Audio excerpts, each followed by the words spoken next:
Welcome back. We are here for the Between, Darkened Demir's episode 15. So, before we get into the meat of things, let's go ahead and do a little bit of housekeeping. All right, so from last time, I still owe 2 mastermind clues, so I will insinuate them as we go along in this episode. I am owed Masks of the Past from Whitmore, or a Mask of the Past from Whitmore, a Mask of Dim Carcosa from both Victor and Lord Campbell-Hughes, and a Mask of Tragedy from as a threat reward from Doc. Okay, so those are the masks I am owed. And then just taking a look at the hunters. People are playing with at least one condition each, if not more. So I've got, let's see, I've got Doc with Eager for Blood and Deep Rivalry. I've got Lord James Campbell-Hughes unavoidably detained because we need to know perhaps what he was doing during the last night phase. Possibly questioned about all the stuff that happened at the embassy. Who knows? Factotum. Whitmore, you have otherworldly surveillance. And Victor, you have a gaggle of reporters still. And I wanted to adjust one of the rewards from the Three Mills Island threat. So just as a review, because our players still need to pick from these rewards. An Almanac of the Hyades, add it to your personal quarters. A piece of glowing yellow rock found near Three Mills Island, add it to your personal quarters. Now, this is the one that I tweaked. Hargrave House has access to the 3 reporters. They can be consulted once per day phase in exchange for hot gossip about a previously resolved threat. They will give you a clue about an active threat, Keeper's Choice. Okay? So because you guys cottoned on to the 3 reporters rather than Randall Newcastle, who was an obnoxious prick, I think, when you met him once, I like the idea of including the 3 reporters. You can name them if you so wish, and especially the big guy who seems to have girlfriend problems. So, could be fun. And then the remaining rewards are a memento from the investigation, ask another hunter what it is, and then add it to your personal quarters. And then another memento from the investigation, ask another hunter what it is, and then add it to your personal quarters. So those are the rewards that you guys can pick from. I'd like to hear if you have any ideas of what you'd like. Again, Hargrave House has access to the 3 reporters, so it's not just Victor, although it's like tied to him. And yeah, just like whatever you guys would like to pick for that. I think I was least involved with that threat, so Mm-hmm. instead of me choosing one, I'm going to turn to Whitmore, played by Jeremy. Something that Whitmore picked up in this, especially in the night phase, maybe, that then he brought back as like a memento for Lord James. Bottle of 3 Mills gin from the bar that the painting was in. I guess since I'm unmuted, Whitmore would like to take the Almanac of the Hyades if no one has any objections. And me, I've got a thing for strange glowing geological artifacts, so I'd like to take the glowing yellow rock, I believe was the specifics. And I mean, I'm taking the reporters for sure. Their names are Edwin. The big guy's name is Edgar, and the lady's name is Addie. I put it in the London thing. Is that a joke? Ed, and Addie? Yes, it is. Nice. Didn't watch the show, but that's cute. All right. That is very good. I was about to chastise you because I know that there's like a more feminine version of Ed with like Edwina, but I was about to say, why didn't you do that? And now I realized you went for the better joke. The like early 2000s cartoon about hooligans my parents thought was a bad influence. Good. Very good. That's lovely. I love it. Oh my gosh. So good. All right, great. Awesome. And let's see. Before we start or like go into seeing if you guys want to do masks and then go into vulnerable moves and day phase, let's just take a little review of the threats themselves. So what we have remaining on the board is Limehouse Lurker. It looks like we have, you guys answered the question, is where's the vampire's nest, which you've established is underneath the Limehouse School. And so you put together the clues that are checked off for explaining it. And then you have the option for the next night phase to be able to go ahead and resolve it, okay? But that doesn't mean that there might not be some weird things happening during the day, just so you know. And the Mask of the Sun is not used yet, so if there is still any kind of like involvement in Limehouse Lurker, you may want to use said mask. Okay, and then we have the Creature of Cremorne Gardens, which I will, reintroduce because we wanted to get a question answered by Doc when we bring that back in, which I will, and then a new threat that I will be introducing on the board this morning, okay? But with Creature of Cremorne Gardens, there's only one clue, and that's still to be determined, something that Doc stumbled into, into dawn. Alrighty, so yeah, given that, does anybody have any masks that they want to do before we start day phase in earnest? I'm ready for Whitmore's Mask of the Past. So for this prompt, because I totally wasn't on the right tab and need to scramble for the prompt name, narrate a flashback to the event that eventually forced you into servitude. We see the camera, or we see through the lens of the camera as it pans down a London street. It's an overcast, early spring day. Light rain begins to fall, and we see people walking up and down the street, and we can hear 10 chimes of Big Ben's bell, signaling the hour. We see a man in a plain black suit and a simple wool scarf. He stands with his back to the camera in a field near a tall tree. There's a small crowd gathered. To anyone that knows what's happening here, it's too small a crowd, far too small a crowd. Both the rain and the camera's blurred focus work together to obscure pretty much the entire scene, including the face of a man looking at us. His white alb and gold cross are the only real colors in this otherwise very drab, dark scene. Rain bouncing off umbrellas of the gathered crowd muffle the words of the devil dressed in white. The camera starts to zoom on the man with the wool scarf, and as it does, rain dampens the outside world, and we're left with the sounds of him sobbing. The only words clearly heard come from a small chorus of people in attendance. Amen.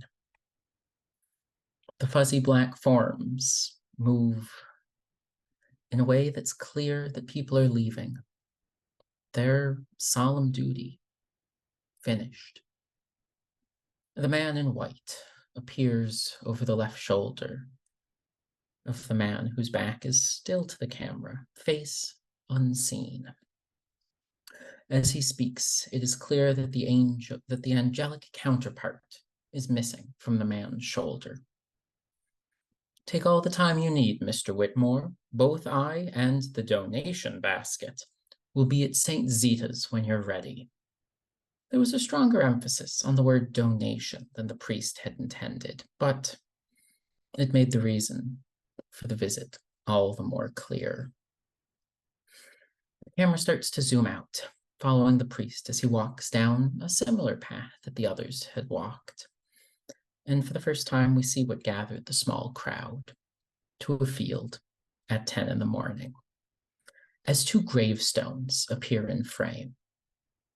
The rain makes it difficult to read the gravestones, but on the first we can clearly see the name Abigail Whitmore. The other stone is much smaller as the camera pans up towards the heavens. The falling rain grows heavier, and it's clear that time has passed when Big Ben's bell chimes 5 unhappy times. Mr. Whitmore has yet to move from the spot we saw him in earlier. His disheveled mustache is soaked from rain or his own tears, we genuinely cannot tell. The sound of a bird cawing in the distance finally seems to break Mr. Whitmore from his trance. He starts walking. He doesn't know where, but anywhere is more cheerful than here. Mr. Whitmore wanders the streets of London, the camera following him. The quiet solitude of his walk takes its toll on us, the listeners, as the only sound we hear is the moist squeak of wet shoes on wet stone. The camera finally pans up the street in the direction that Mr. Whitmore is traveling, and we see a large house with shining lights like a beacon of hope in the night. Mr. Whitmore, however, does not seem to notice the large manor house. He keeps his head down, walking past, trying to work out if he has enough coin to afford both a hot meal and the donation, when someone places an empty gin glass in his hand. The camera jumps to a few moments prior, and we see Mr. Whitmore walking towards us. There's a small crowd gathered on the side of the street, waiting for the supper club to serve dinner. There, gathered around a fine, dashing gentleman in his early 50s or so, listening to a story. And that was how the Duke of Kent and I first visited the Fey realm and lived to tell the tale. His story finished, the gentleman empties his glass of gin.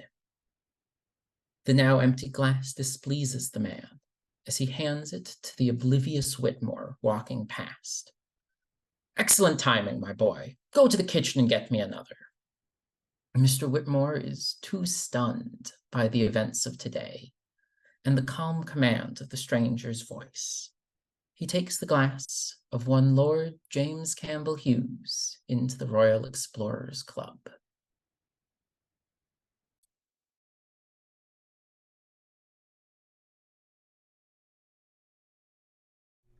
Thank you. Anyone else?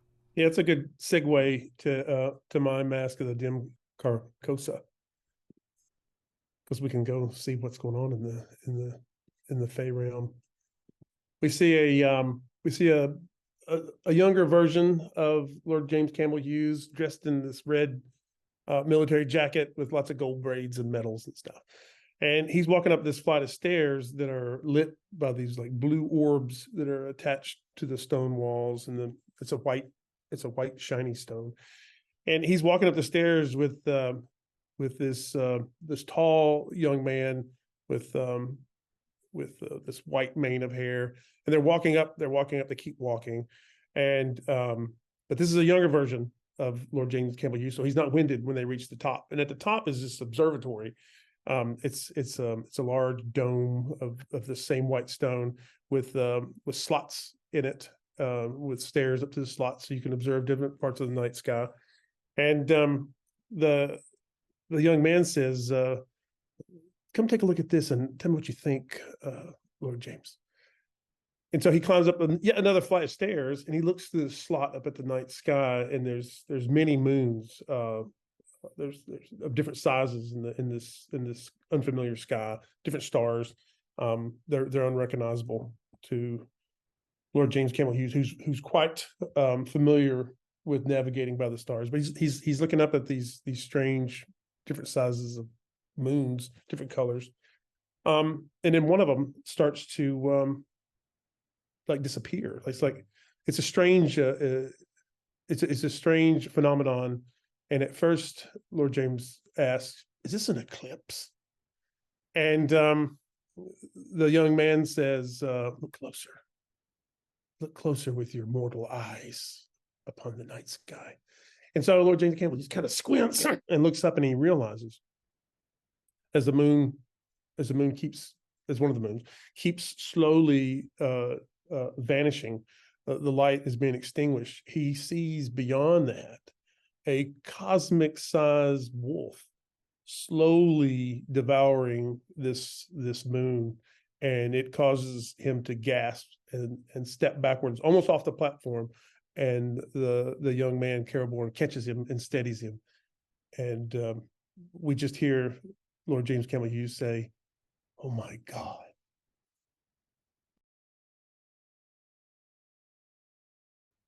And for my Mask of Dim Carcosa, we see a slightly younger Victor, and it is, I think, just after sunset. He is walking with a slightly younger Radamintha, both of them armed to the teeth, and they seem to be walking with some other people. They seem to be in these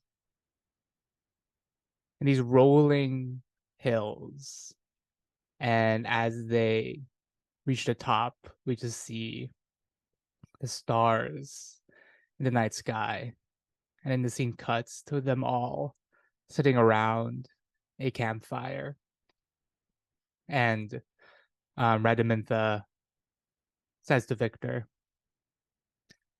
"You have to tell your parents at some point that you've still been using the daggers and not the hatchets that they bequeathed onto you."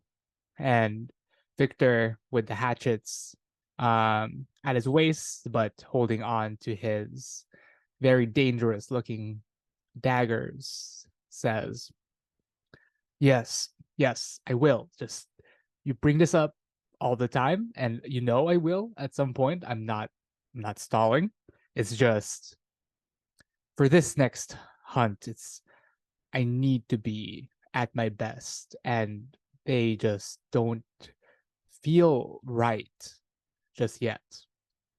And then Radamintha just goes, "All right, fine, yes." It's impressive the amount of personnel needed for this one. Is it really going to be that bad? And Victor just, they send who they feel like is needed for the hunt. And at that moment, just looking over the horizon with the stars in the sky, from the horizon seems to be a lone figure that's walking up this hill towards these trained hunters. Some looking older than others. And then we see that it's just this man with backlit by the moon in the night sky. And then the next moment it is no longer a man, but a creature, an amalgam of beasts unknown to man, new beasts that seem to have been melded from others, all forming this singular lone figure, hulking figure, faster than any of these hunters, stronger than any of these hunters. And in the next moment, after blurs of movement, we just see Victor. We see it from his perspective on the ground, looking up at the night sky, vision clouded by his own blood. He looks to his right, and he just sees Radamintha on the ground, also blood streaked on his face. He tries to get up and just sees this creature massacre all these hunters. And he also just sees the night sky. He is entranced by how efficiently and quickly this group of people were taken down. And at some point, after it's only him and Radamintha left, the creature steps up to them, and Victor steps in front of Radamintha and daggers nowhere to be seen, pulls out the hatchets.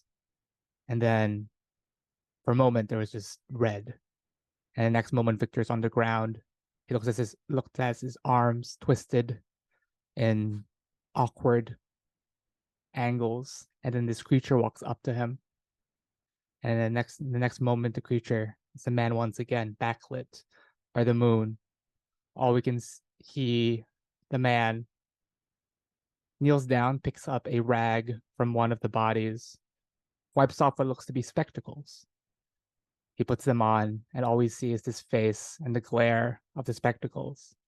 And this man goes, Small Armstrong, your vitality is impressive. I would like to see how farther you go. See that your friend gets some help. And then Victor passes out.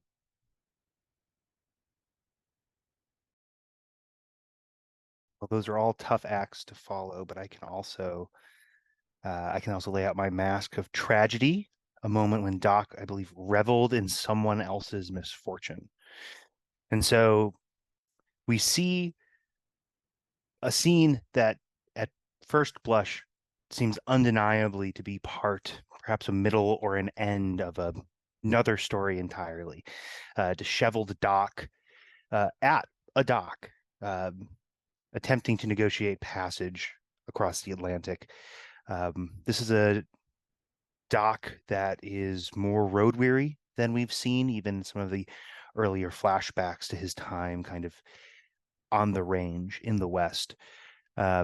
Deep sunken eyes, clearly someone who has, if they've had time to stop in their journey to this place, likely haven't had the time to do much of eating or sleeping or anything else.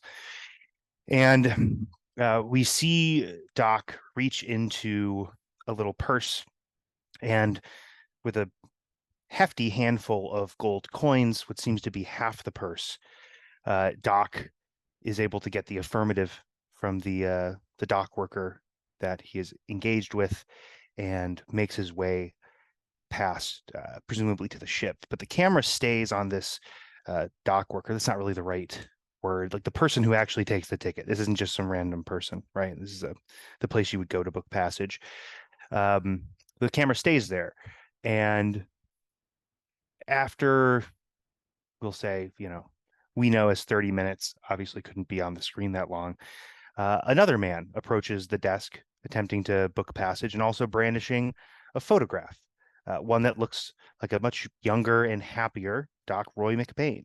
This man wears a bowler cap. He wears a nondescript black suit. The most eagle-eyed among you might notice a shine of silver on the inside of his vest pocket. And the dock worker seems conflicted. Our minds come back to the handful of gold coins, and we see them be non-committal in the answers to their questions that this man is clearly asking about Doc. But the man has a smart glint to his eye, and we see him, much to the distress of the ticket taker, purchase passage on this boat as well.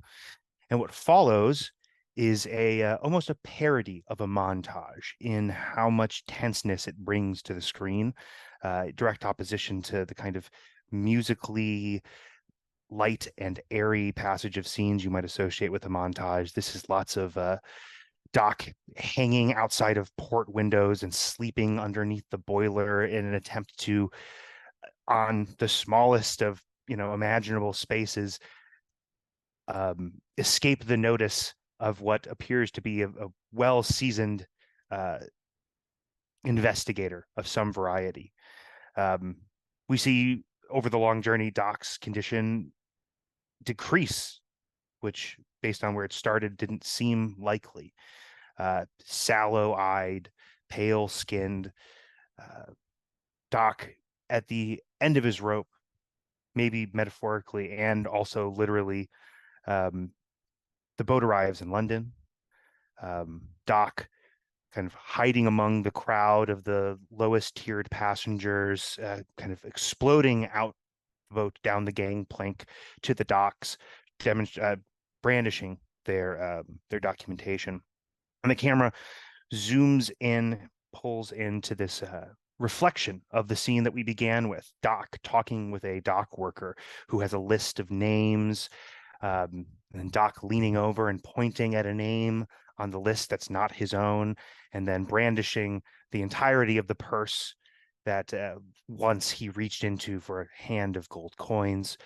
And a wink between Doc and the person manning this bureaucratic outpost brings us to a cut far into the future of Doc staring at a single gold coin in his hand that he spins on a bar top. And as we kind of pull out to Doc looking grim, we realize the surroundings are the clearly Doc's regular haunt, hair chasing hounds. As he's clapped on the back by one of the patrons, clearly having already kind of ingratiated himself to the crowd. You see them wordlessly, asking for more stories and more entertainment. And Doc smacks his fists down on the gold coin that spins, slides it across the bar, where, a special bottle is brought out to pour his drink. And then cutting back then for just a moment to perhaps a bit earlier in the day, you can tell by the sun, just a cut of two ne'er-do-wells of the streets of London, cinematically brushing their hands clean at the edge of the docks, as an ominous stream of, diminishing bubbles is then kind of covered up in the tide. And then a hat floats by, the bowler hat from the man. Amazing. Damn. Those are all so good. I'm just starring it all right now. Damn. Whew. Okay. Okay, given that, we are entering day phase. You will have, let's see, just trying to think of how I want to reintroduce this. Since you're waxing nostalgic, Doc, I want to resolve the intro for Creature of Cremorne Gardens, which again is a pleasure garden, kind of like a carnival atmosphere with like dancing at night. But then like one of the centerpieces of this place is the American Bowling Saloon, whose proprietor is one Thomas Simpson, I believe. Let me see. Yep. Thomas Simpson, the proprietor of Cremorne Gardens as a whole. All right. You worked for him one summer. What was your job at Cremorne? And what did you do to lose it? I think that Doc was a combination between performing sharpshooter and barman. Whether that's, I imagine there's 3 different types of shifts that involves. One is just performing in a sharpshooting review out in like a, what do they call it? Like where you'd have a rodeo, right? Like a fenced in kind of area like that. Some horse tricks, some fancy shooting. And then the other kind on the other spectrum, the other kind of shift would be just manning the bar in a caricature of an American bartender's outfit, a little bit too crisp, a little bit too starchy. And then there's a third type of shift, which involves a little bit of both.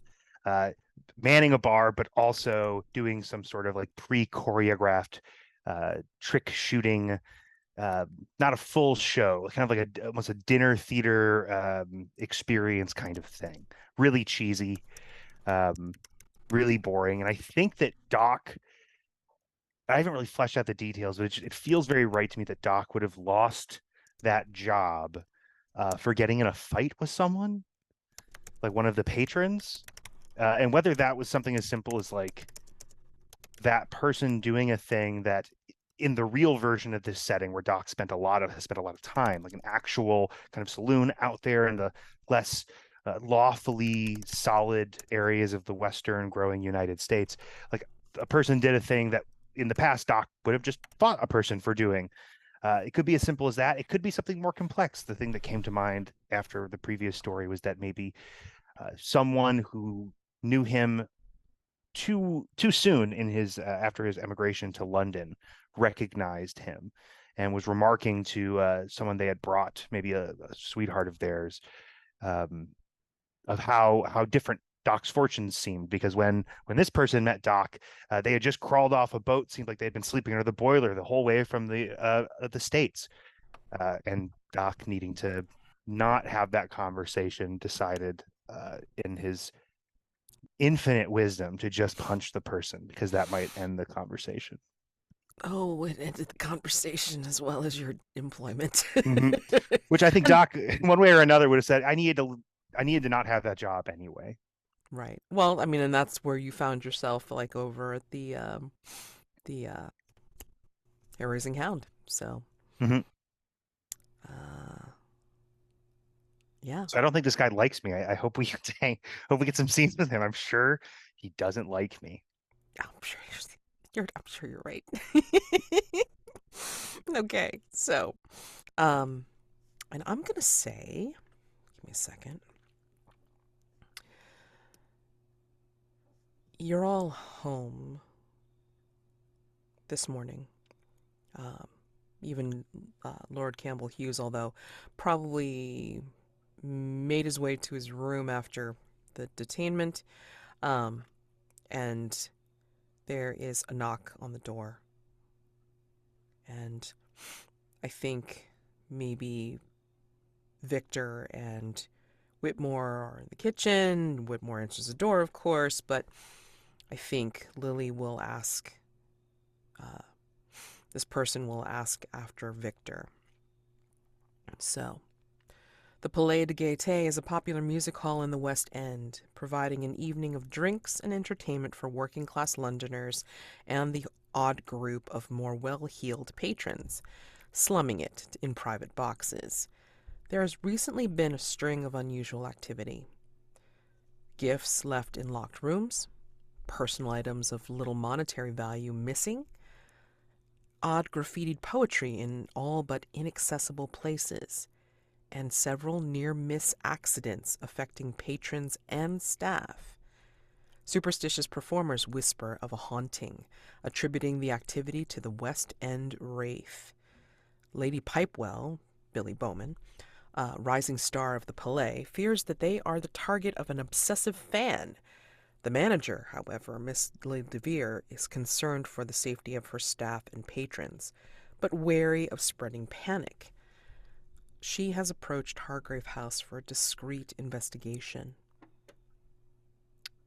Victor, how did you first meet Lily Devere's parents? And what tale of your exploits did they share with their daughter? I think Victor met them. And is Lily like one of the theater people, right? She's the manager of the Palais. Yes. Okay.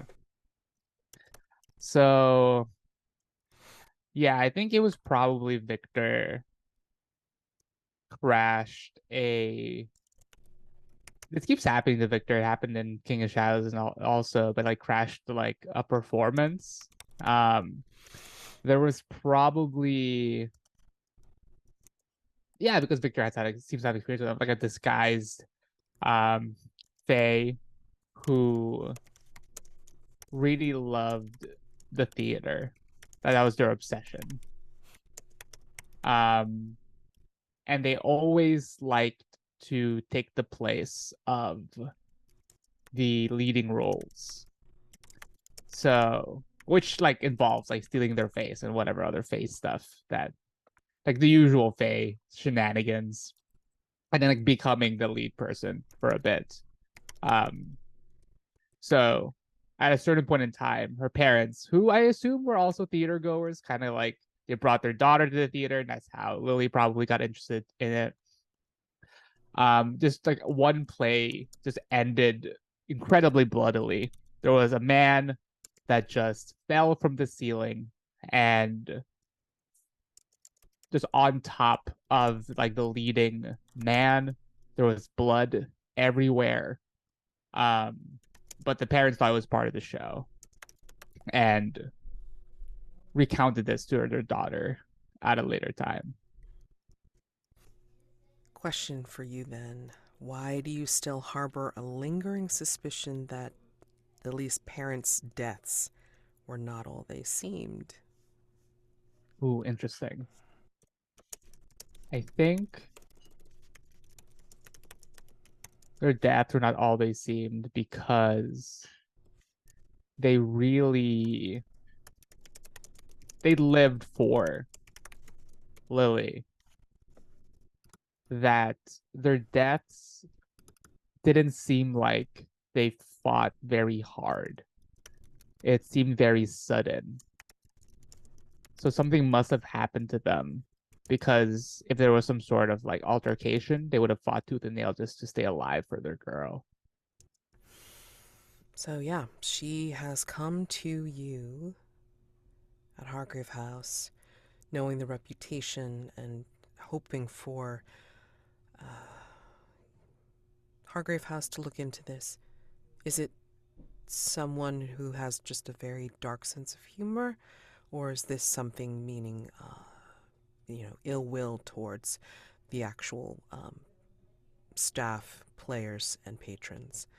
So the question here, first off, is Lily DeVere or Billy Bowman, Lady Pipewell, the target of the Wraith's obsession? And does the Wraith seek to help or harm them? So it's kind of like a twofold question. This is a complexity 2. And answering that will unlock the next appropriate question. So you got to figure out the target, and you got to figure out whether the Wraith is helping or harming. Okay? Keeping that in mind. Yeah. So again, Limehouse Lurker can't be dealt with, or resolved, until the nighttime. But again, there might be some remaining repercussions or something like that before you do. And then Creature of Cremorne Gardens has barely been investigated. And you have many places to look in Cremorne Gardens or around it, especially with the reputation of where the monster was seen. And West End Wraith. Again, go to the Palais de Gaieté and then see what the hell is going on. So, before we jump into investigations, I would imagine that our hunters want to do some vulnerable moves. Just remember, you are aiming to use someone's vice. Whomever's vice it is should probably frame up the scene. Okay? And you're aiming to clear those conditions. Clear a condition each when you go into a scene. Although, I do not mind if I'm watching a scene and, I feel something. It's great. So. I would like to do a scene with Whitmore. Okay. With that bottle of gin that he got from the 3 Mile bottle of gin. I'd like to do that scene. As Lord James Campbell-Hughes is writing a coded message. Works for me. I was planning on doing my cruel as the harlot's curse move, so like slinking off on my own to go drinking, specifically probably in a way that maybe kind of would be courting the bad luck that would be running into Cobweb after the events of last adventure. But if we want to say, Paul, if you want to frame a scene around Victor, I could also do that.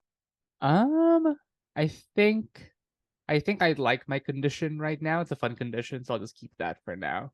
My only plan is just to go to Cremorne Gardens. It's just just go there. Okay. So,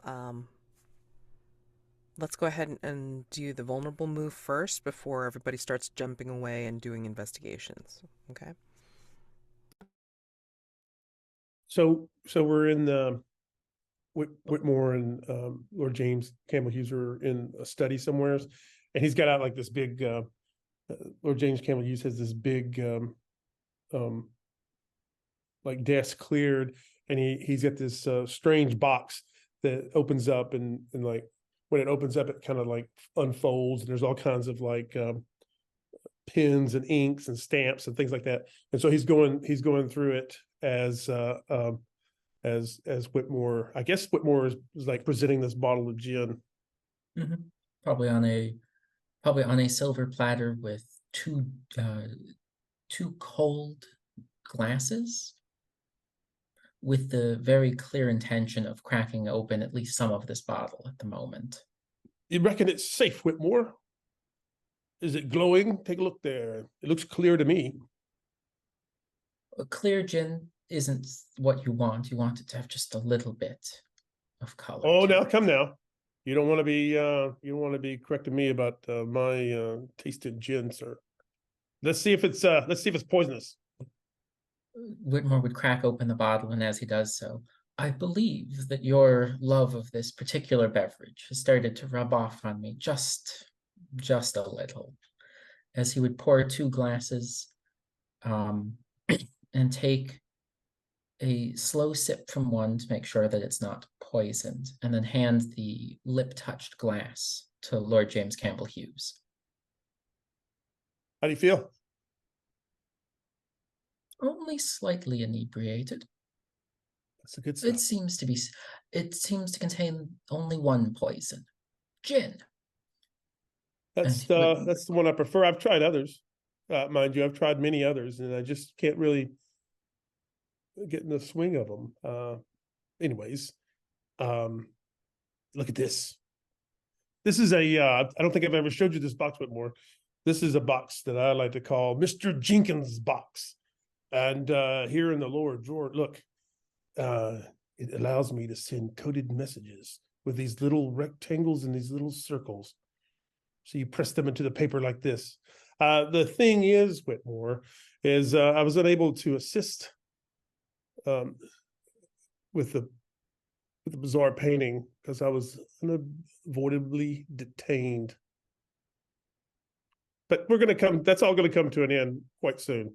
Hopefully, if I can remember how do you make a T. I don't know if it's 2 triangles or a circle. Quite the enigma. Look at it like he's looking at like some decoder stuff. Whitmore would take a glance over it. Quite the fancy machine that you've got here. Where did you acquire it? Oh, government service. Well, were you doing surveillance work or being surveyed? Oh no, just communicating with the foreign ministry. You don't want the Germans or the French to get a hold of something, some documents that you're sending back to Whitehall. You don't want that to be intercepted. It's ingenious. Look, this little device creates. Look at the circles. Right there.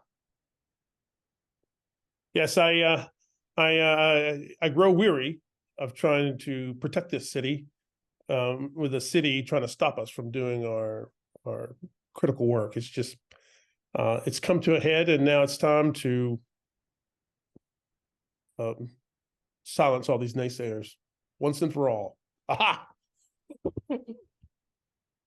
See, look. Whitmore would look at the page and be like, I'm not sure any of those letters is a T. It's quite ingenious. I don't know the person who concocted this code, but it's ingenious. Seems to be quite the code breaker. It would require quite the code breaker to get through this, wouldn't it? Yeah, and even then I use a lot of slang and whatnot to confuse whoever reads it. It's double layers of code.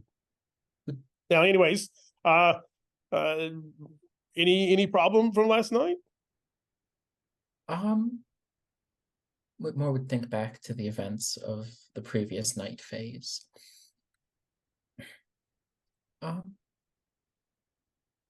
No, not per se. I did manage to acquire two things of note. An otherworldly hatchet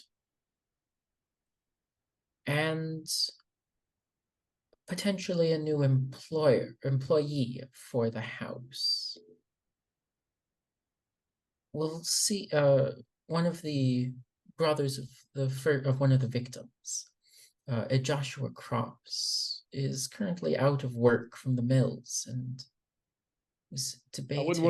I wouldn't want to put the poor lad in any danger. We're in the crosshairs here, Whitmore. The crosshairs. In that case, perhaps seeing if Candlelit is hiring. As There that you may go. be a more appropriate place. A brilliant plan, sir. Brilliant plan. Indeed, never could have thought of it. That's all you, Whitmore. I'm just sealing up this letter. There's a courier out front waiting for this. If you could hand it off to him, I would be most appreciative. Absolutely. Whitmore would take the letter on the same silver platter, as well as the, I presume now empty gin glasses. I'm going to say something now that's probably going to surprise you, Whitmore. Oh, Yes, you're probably thinking today that I'm going to the Rural Explorers Club. No, today we shall go into the field. Whitmore would be stunned for a moment. Together? If you like, we could go to this. We've got several. I'm not so sure about I'm not sure if I ever, for the rest of my days, would like to step into a theater. So perhaps this affair in Cremorne. I don't know. What do you think, Whitmore? It sounds like a wonderful idea. It's the perfect day for it. Yes, I think I'll wear my purple paisley. I think I'll wear my purple paisley tie if we're going to the Cremorne Gardens. I'll prepare it for you. I'll prepare it for you and make sure that it's ironed just the way you like it. I appreciate it. Much obliged, Whitmore. And then take the letter, empty glasses, and leave the remaining bottle.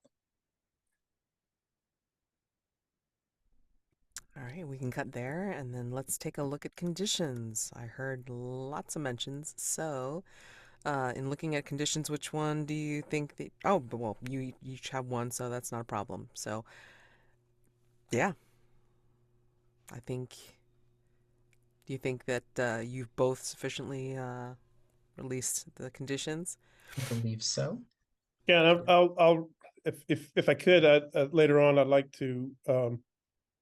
to read the letter as the Queen of England gets it. Ah, I okay. wouldn't mind reading that. Ooh. Okay, so, all right. So, happy But scene here. whatever you want to do, work that in. Okay. And before we move on, I'd like to use the more than a housekeeper, a confidant custom move. Okay. Which, for the sake of reading, after completing a vulnerable move with another hunter, whoever's vice is used may select both options of stumbling on a clue and asking the other hunter a question. So, both of those things. I was definitely wanting to go for the clue, but so your move allows me to also ask you a question. Yes. Okay, so The other options do not apply here. I think I'm going to ask if you as you're taking a letter to the courier, I think I'm going to ask have you spent much time in places like Cremorne Gardens, these places of leisure and entertainment? Doesn't seem your cup of tea, Whitmore. Once, another lifetime ago, I took someone very, very dear to me to the gardens at her request. Not necessarily Cremorne, but a garden similar to, and It brought a smile to my face, watching her frolic in the air, live her life in that moment to the fullest. But other than that, just the once. How do you feel about that, Lord Campbell-Hughes? Hearing that, I don't think Lord Campbell-Hughes is even listening, to be honest. I didn't think so either, but I was just curious. Damn it! He's not. He's like, But you, Oh, damn. I'm not Lord James. I was listening. Lord James Campbell-Hughes is the one that's not listening. No, I know. I'm just, like, how do you think Lord James Campbell-Hughes was thinking? Oh, well, obviously not about that. No. And do you have an idea yet about the clue? If not, then go ahead and put TBD in the clue list of whatever threat you'd like to investigate this morning. Okay. And then Doc, you still owe a clue for Cremorne. I mean, I don't know if that's the one that you're investigating or, what have you, but yeah, I mean, like, that's just a carryover from the other threat being put into play. Right. Yeah. So Whitmore and Lord Campbell-Hughes are going to the Cremorne Gardens. Victor, you're also heading to Cremorne separately or waiting for them? Probably wouldn't wait for them. Probably will just head there himself. Okay. Yeah, maybe there's also an early morning missive, like while you're talking with Lily about the stuff that's going on at the theater.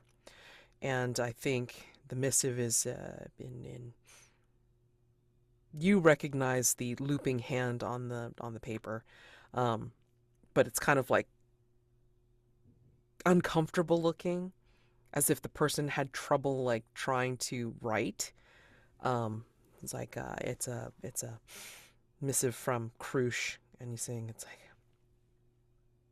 if you could stop by the hotel, please do. Just want to see you before I leave. I'm sure you've seen Minty already. Krush. And he puts the name of the hotel on the bottom. The Langham. Yeah. If Victor gets a missive from Krush, he'll go. Just say goodbye. It's only polite after all the help he provided. I assume he helped so much during 3 Mills. That yeah, he'll just, I guess, like, gratitude is nice to give.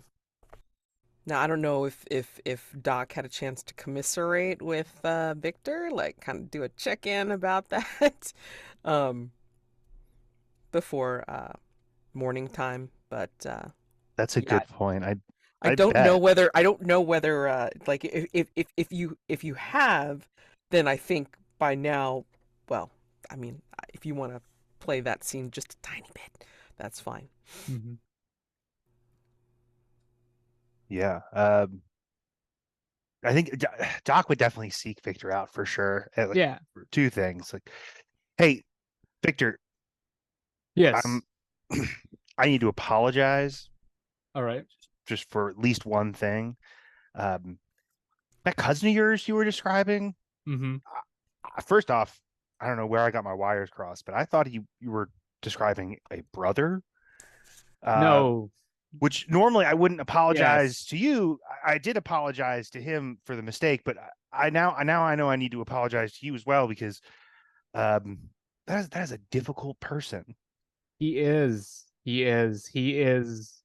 He's very useful in very specific situations. And my whole family situation is just so strange. Yes, Krush is my cousin, but also my fiance is technically his sister, but she's adopted.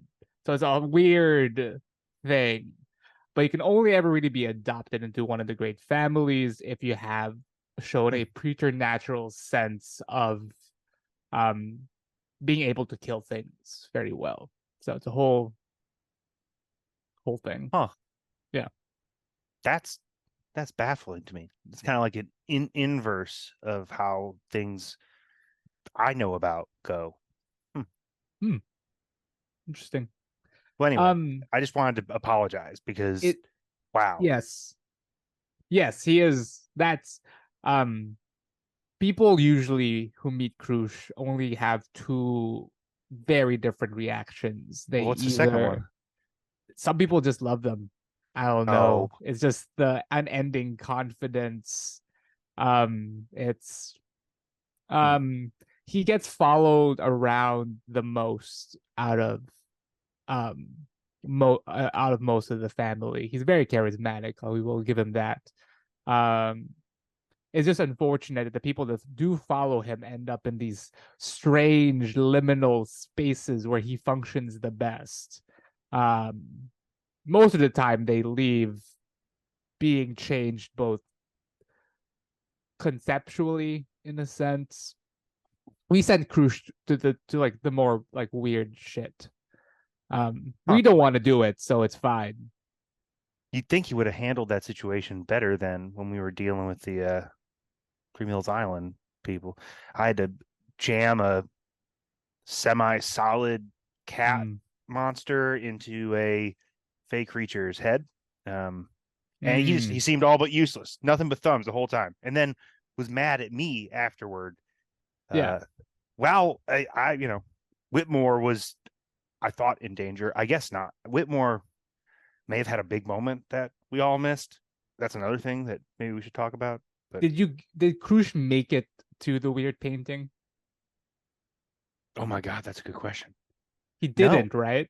No, he didn't even make it further down the hallway than I did. You have to get him past the people who squeeze heads. Once you get them past them, whoa, like he really does. specific. That's when he, you know, the big guy, you know the type, right? The guys who are really huge who can pick you up by like one hand. Yeah, that's more like I deal with those. That's like my area. Your cousin does one thing. It seems he's very good at one particular thing. Yeah, I will stall with the big guys just so I don't get to the fucking painting. Krush will be like, "Are you done over there?" And I'm like, "No, we're still fighting." And I will just like keep the fight going so that he will just deal with it himself. All right.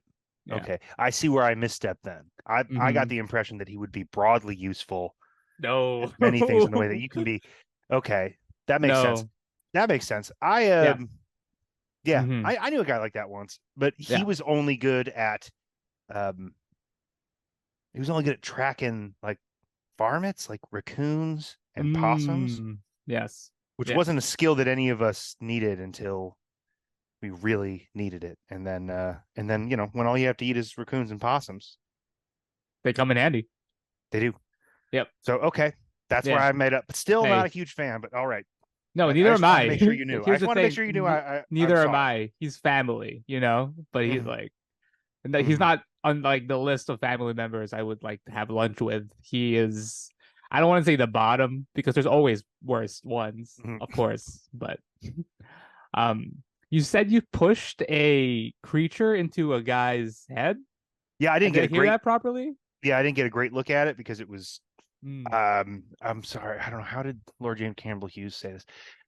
It was phasing in and out of different realities. I think is how it was explained to me, and it was in two places at once. Yeah, I think that was described as co-location.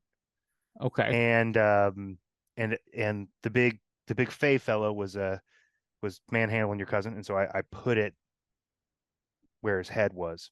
Nice. Because it wasn't fully solid, which seemed to not work. Honestly, it didn't work at all. He ate it. He's alive. He ate it. Yes. We talked about this earlier. Remember how sometimes the only women you find that really catch your interest are the ones that are very dangerous to you specifically. It turns out the big guy and me have a similar taste. Yes. He personally doesn't like me, so. Are you ready to kill him if need be? How much do you like? Is this question. Like to the death?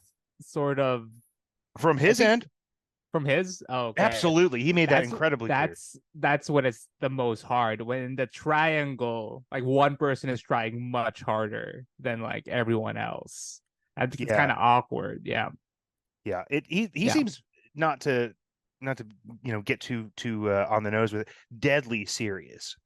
Seemed to be a creature of few words and sentiments, but made it very clear that tearing me limb from limb was definitely in the cards. And I'm not feared about it. I just it's just it's a lot to think on. That's really all it is right now. Yeah. Do you need like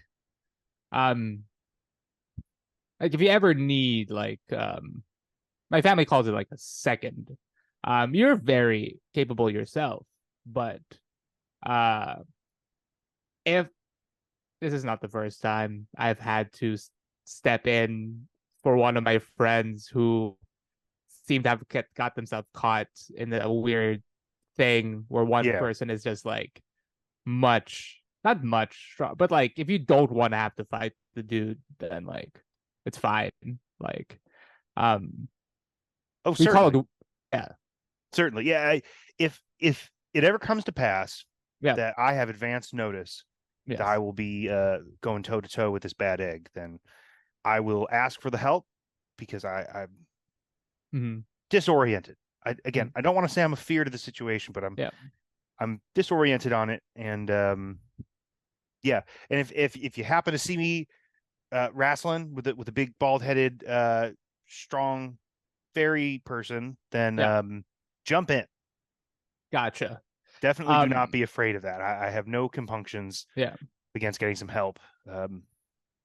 And say, what would, if someone were to ask me, hey, Victor, what are Doc's like best traits, right? Because maybe at some point I have a feeling me and this femme fatale of yours are gonna have to duke it out. She keeps showing up. Hopefully it's only to you that you can kind of keep that going. But if I happen to be blade to blade with her and I have a chance to be like, hey, you talk me up? I mean, like in the midst of battle? That's of course. That's all right, you, Victor. I don't know why I'm surprised. How about this? I think she'd like this. I'm mysterious. Yes. We'll go with mystery. Everyone loves that. Everybody loves a good mystery. Yeah, of course. Good. So if she asks, I'm just like, even I don't know, right? Yeah. Oh yeah. That's exactly it. Yeah. All right. Sounds like a plan. Well, what are you gonna go do with your day? Now it feels like we've done so much.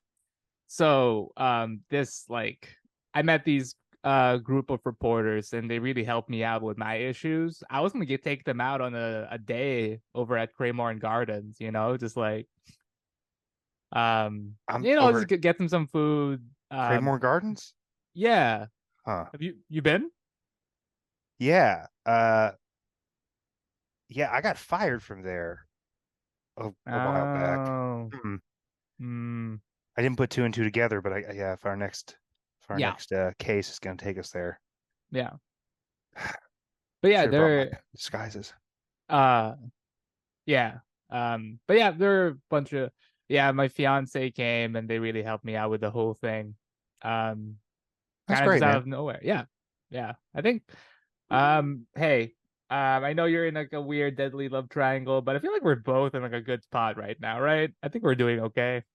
Yeah, I'm coming to enjoy more the time. Good. And stop me if you heard this before. The time I'm spending with myself is becoming very fruitful, and so learning to be alone, as I would put it, is a useful venture.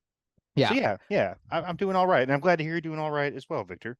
Yeah, and the best part of that is it's when you're alone that deadly lady is just gonna show up out of nowhere, right? You took the words right out of my mouth. That's what right. I'm planning on going to do. Is I'm going to go somewhere dark and seedy, alone, and just kind of wait for trouble to happen.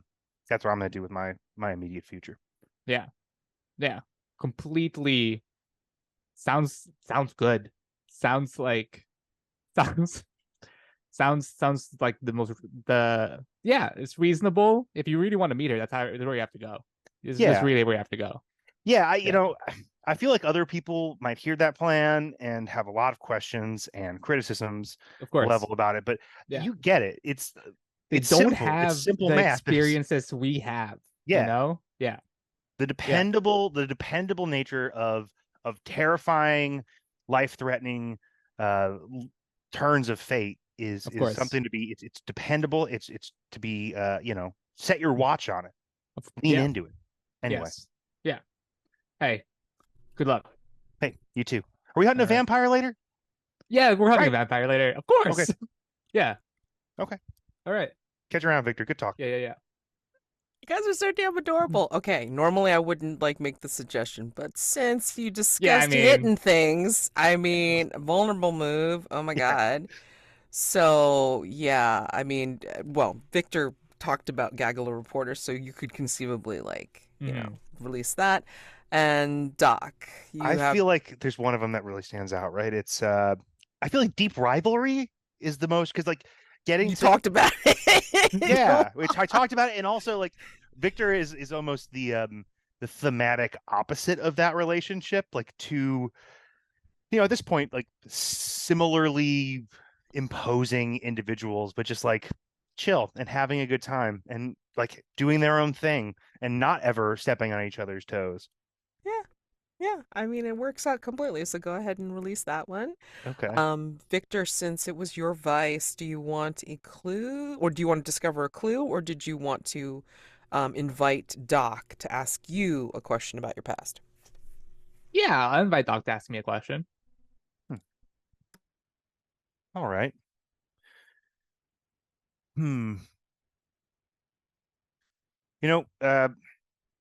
Victor, I've noticed something, and you stop me if this is too much, but it's a long and winding road that has brought me to this place, and so the kind of familial expectation that I've heard you go on about is something that is not exactly beyond my ken, and it seems as though, at least in broad interpretation, that you and I are kind of at a similar, we'll say, odds with the entity of our family at large, if not specifically the heads of that family. I'm curious because I know my answer to it, but what set you on edge like that? What put them on the other side of the table? Nothing. There wasn't really a huge like fight between me and my family. If anything, it's just the expectations that I really chafed against.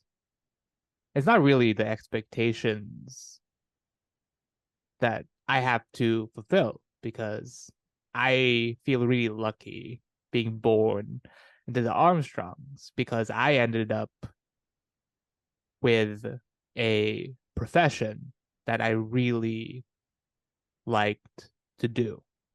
As much as my body hurts day to day, it's satisfying knowing that I'm doing what I'm best at.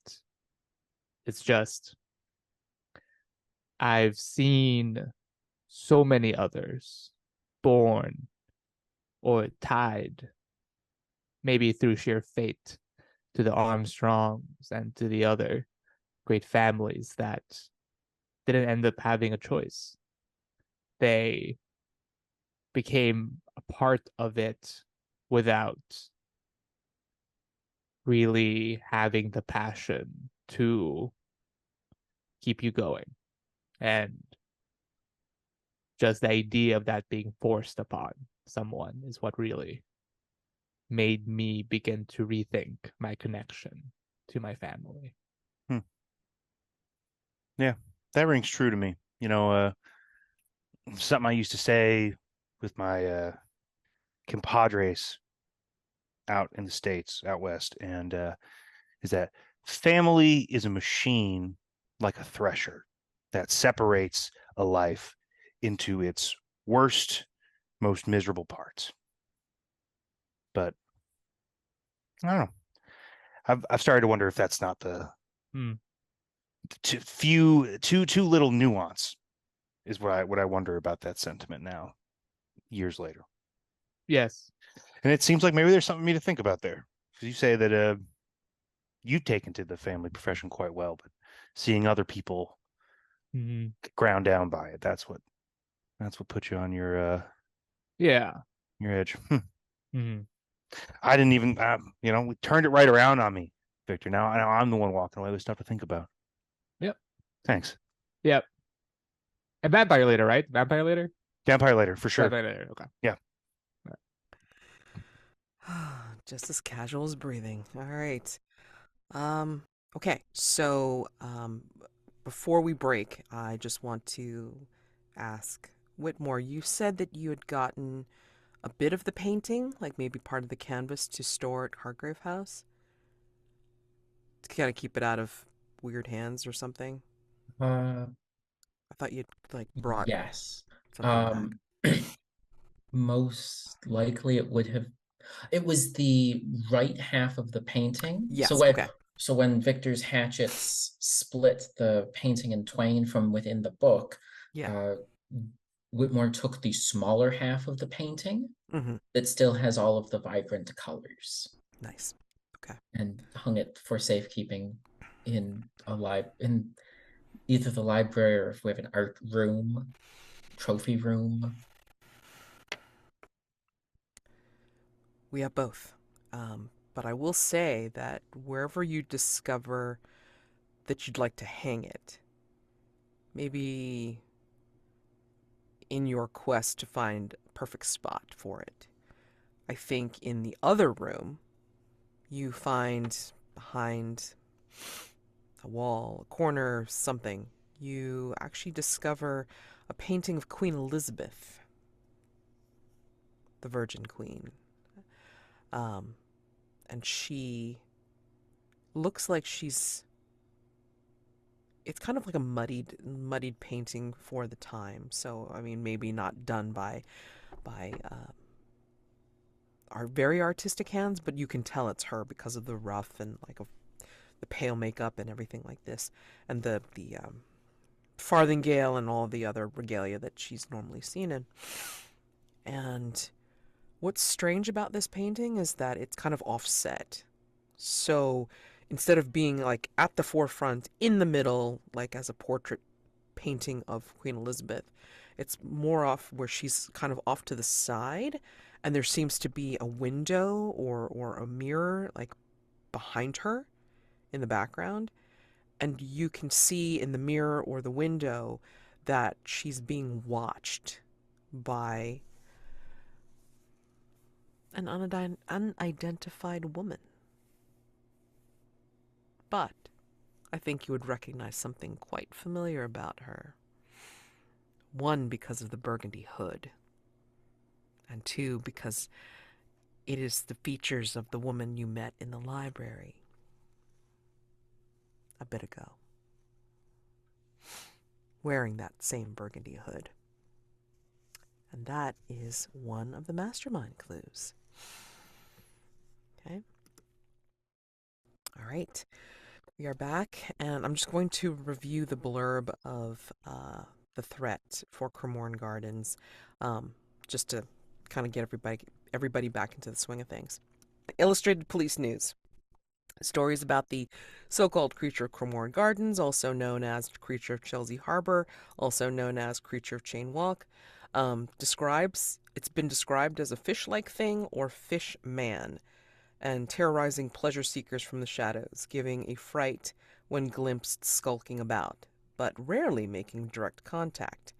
Men and women alike have been lured to the end of the nearby pier by a strange song while promenading, though with no memory of how they got there once the song's spell ended.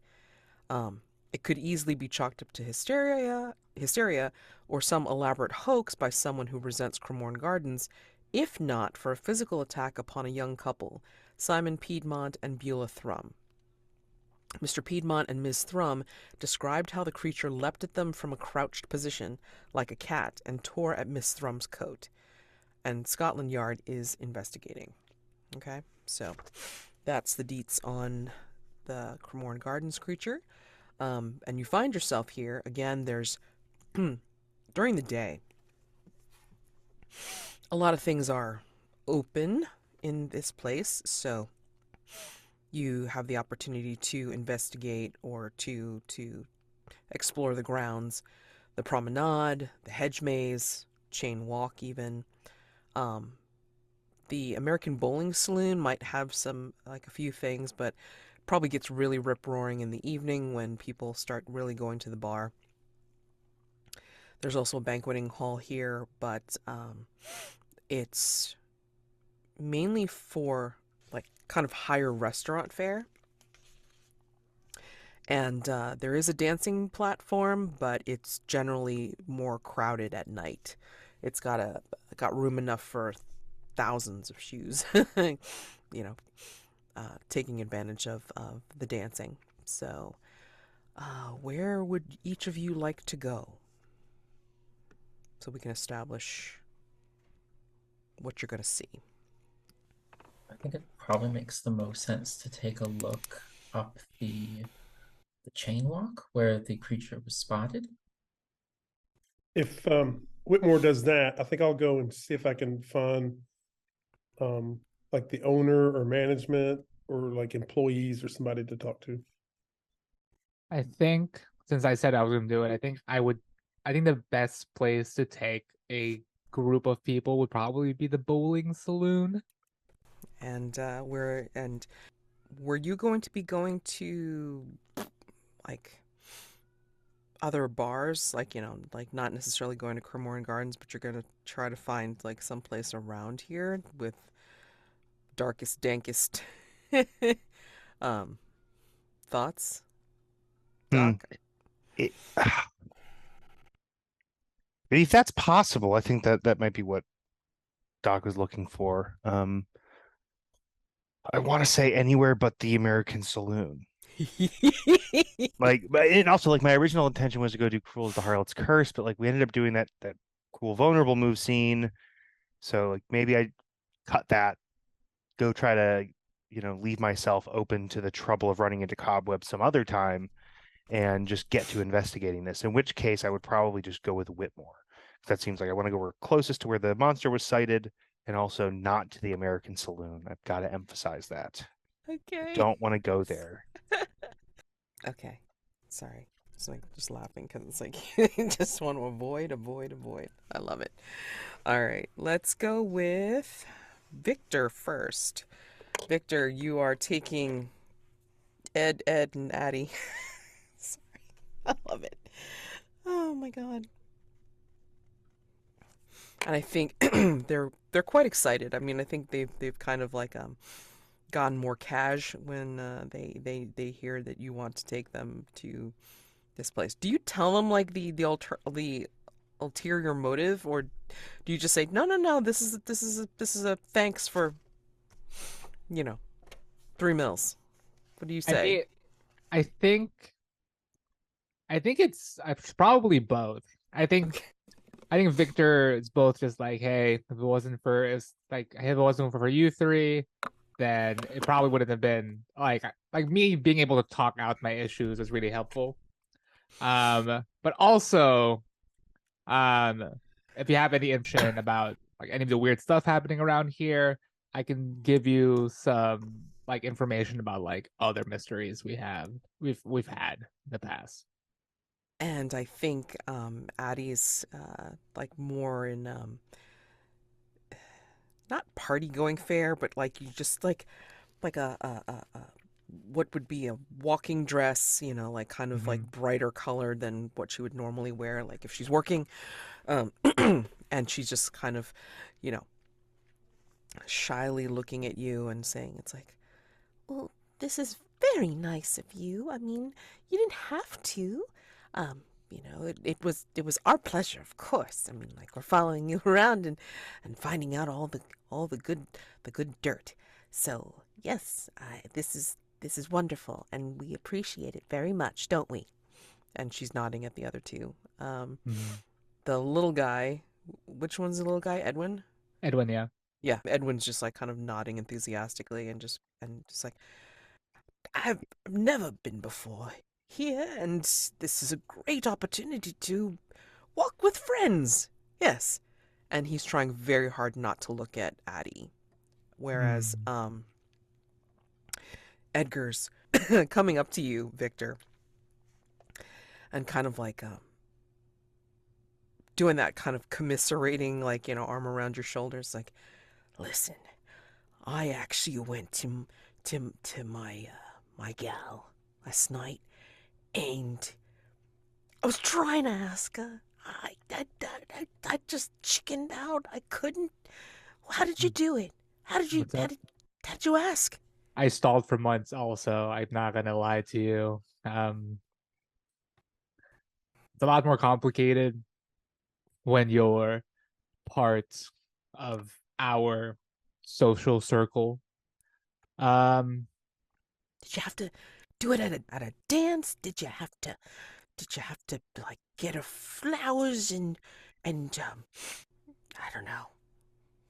Well, I sort of have a line on a ring. I haven't quite gotten it yet, but I mean the big point is asking the question, and I don't know if I can ask her the question.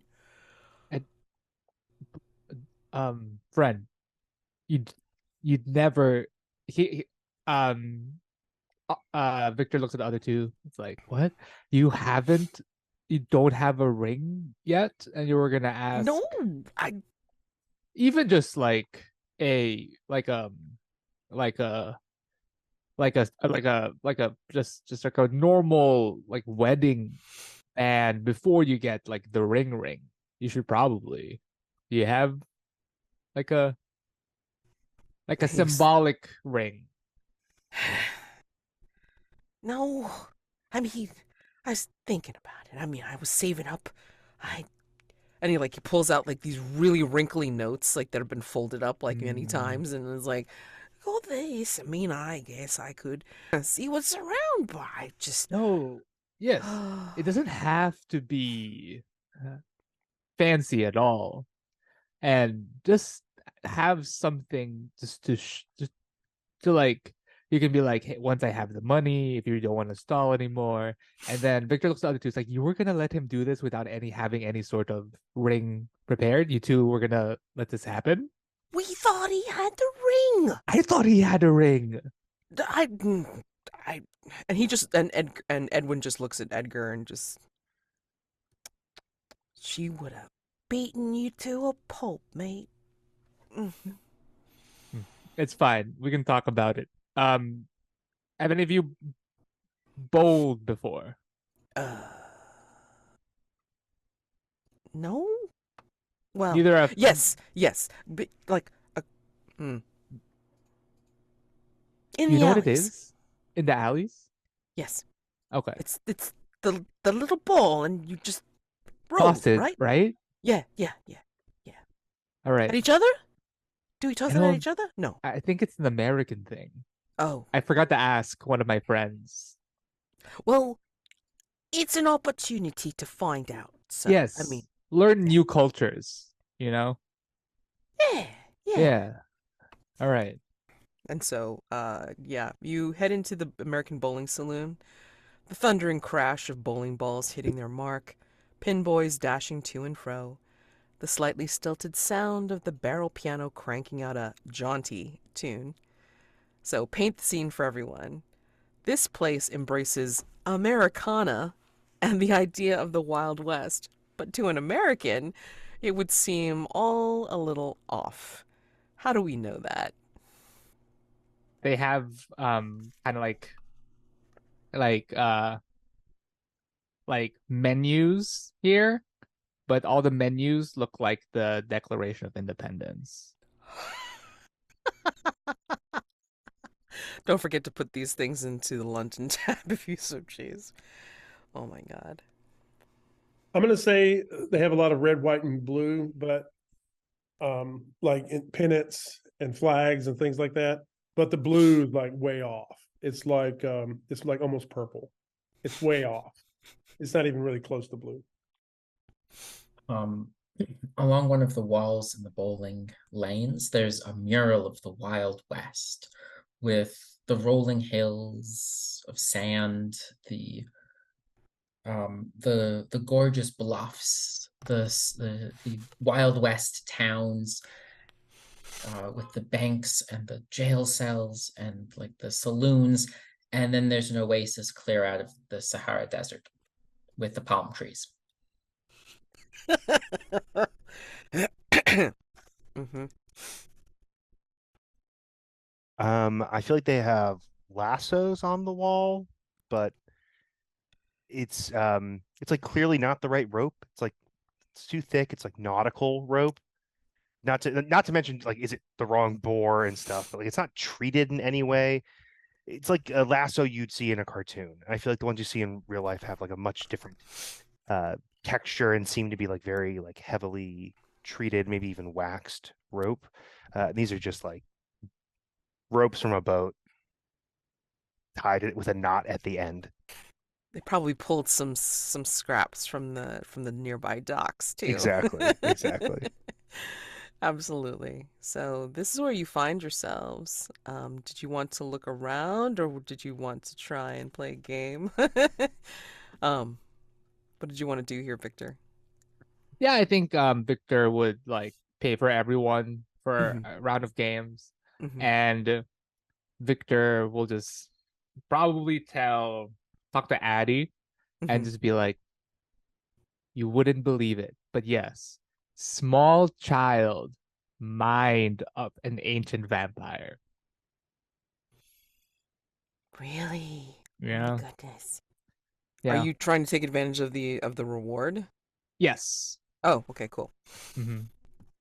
Oh, and if you could put that into the moves reference tab, that would be Mhm. great. Yes. Just because I know I'm gonna forget. Gotcha. Okay. All right. So this would be consulted once per day phase, in exchange for hot goss. All right. A previously resolved threat. It's close, so it's fine. We'll give you a clue about an active threat. And this one I'm gonna give to you for free for West End Wraith, even though you're, doing Cremorne, just for funsies. It's like something out of a play, she says to you. Speaking of plays, I had heard that there was some kind of ruckus going over at the West End. What is it? The Palais de Gaieté. It was having some issues, and they wouldn't say anything. But I know someone who does some of the backstage type of things, and they were saying that there was a performer that was killed by the stage gaslights. They got a little too close, something happened, and it just blew up in their face. It was incredible to believe. They just got up and did their lines, and they were there, and then they were gone. A performer killed by stage gaslights is the first clue for West End Wraith. Let's switch over to Lord James Campbell-Hughes. In order to find someone of managerial importance / Yoner, would you say that you were looking specifically for Thomas Simpson as owner of Cremorne, or Is that the same guy that fired Doc? it was? Okay, yeah. I would look for him. Yes. Got it. Okay. But before that though, I want to do my move so that we can use it for tonight. Sure. What's And my move is this might be good to showcase this for Doc. Okay, great. It's my custom move called Beautiful. Her Majesty Queen Victoria. The explorer may send a coded message to the Queen, apprising her of a situation and asking for aid. This aid is a resource in some form that she may provide, like an item for personal quarters, social, political clout, additional forces, things like that, as she sees fit.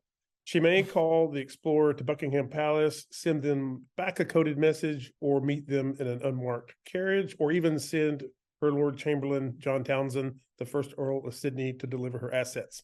And when I use it, I have to mark 2 boxes instead of 1 for Okay. the Royal Explorers Club, and I will mark those. And you already took off 1 because we resolved. Okay, great. Just want to make sure you So did that. that's Okay. meant 4. So if Yeah, I could let's just do quickly that. let's do the reading of the letter. So we switch to a scene, a cut scene where like pardon, Queen Victoria is unfolding your message, your Yes. coded message. So she And, was brought this message on a silver platter, much like the one that Whitmore used, but this one's more engraved. Oh yeah. And she's reading it, and we hear the voice of, and it's just a bunch of like squares and circles and triangles. But we hear Lord James Campbell's voice over as she looks at it, and it says, "Your Majesty, I am respectfully requesting another urban renewal project in Limehouse this evening. I will need the blessing of the Home Secretary and the assistance of the Metropolitan Police, as well as the East End Fire Brigade. There's a workhouse called the Limehouse School that needs to be evacuated this late afternoon so that Hargrave House can safely destroy a nest of vampires. This is not as bad as the nest in 68, but the threat to London is still there.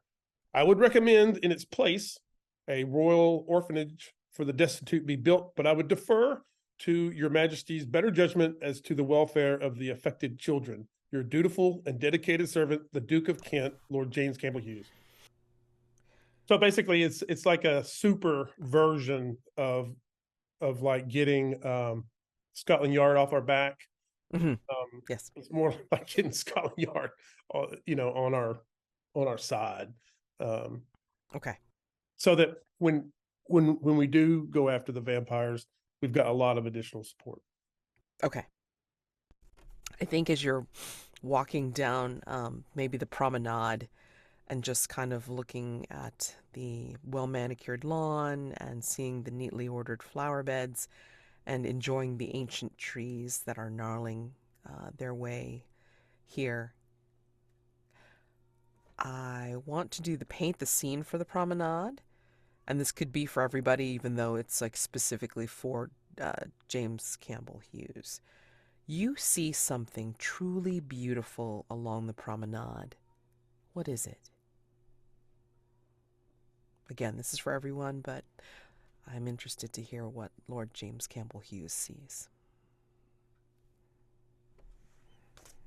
I think he sees like like there's some stalls where people are selling things, and somebody has like these corsages set up so that for people that are going dancing on the dancing platform, and the corsages are so like vibrant and delicate, and they're all in a row, and the way that the mid-morning sun is hitting them, it actually causes him to stop, because all around him is like, these grays and browns, and the sky is gray, everything's gray and brown and drab and earth tone, and then he sees this table full of these vibrant flowers making up these corsages.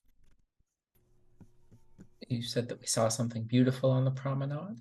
Mm-hmm. Whitmore would see probably the single most beautiful thing that one could see on the promenade. Lord James Campbell-Hughes is on the promenade himself, and that's what Whitmore would notice. It's quite the stately figure walking down that promenade, isn't he? I think I see another stately figure, just a really impressive swan, like a storybook swan, just kind of piddling about, walking to and fro. I think on the promenade there is a fountain. All around it are these little beautiful small fey-like creatures, just like all along the edges of it, and at top of it, what looks to be like a statue of like a fairy queen of sorts. I'm gonna say too, as you're looking at these things and you're looking among the corsages and just entranced by their beauty, Lord Campbell-Hughes, I'm gonna say that your eye happens to catch some movement off to the side behind this person who's having all these beautiful displays, and you kind of, your eyes like kind of drift and then like kind of watch, you know, unheeding about what they're doing, and then you realize they're pinning not only butterflies, it's a lepidopterist who's pinning butterflies to a board that have some of these brilliant colors in them. But you start to notice that like they have like the I forget what they call them, the loop, the jeweler's loop, or the monocle thing, and then they have like what look like little tweezers and such, because they are trying to glue tiny wax arms and legs to the butterflies. And as you're watching them do this, you realize what they're doing. And then maybe you hear a splash in the fountain. Your eyes dart away for half a second. And when they go back, you just see the lepidopterist pinning the butterflies again.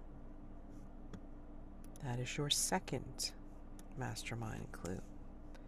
A lepidopterist display where someone has attempted to glue tiny wax arms and legs to the butterflies. I think as you're also walking down the promenade and then you're admiring the corsages, there's a slight shadow to your available side, and someone kind of speaks in a deep stentorian tone behind you and just to that side. He will say, "Your missive was received. Expect assistance to evacuate as you requested. There may not be much more than that. Don't expect more." I can assure you that the matter is at hand and quite within our skill level. You see the shadow off to the side and behind you nod and then recede. And if you do try to take a tiny peek behind you, then there's nobody there except more revelers that are coming to see the corsages. It was probably Steve.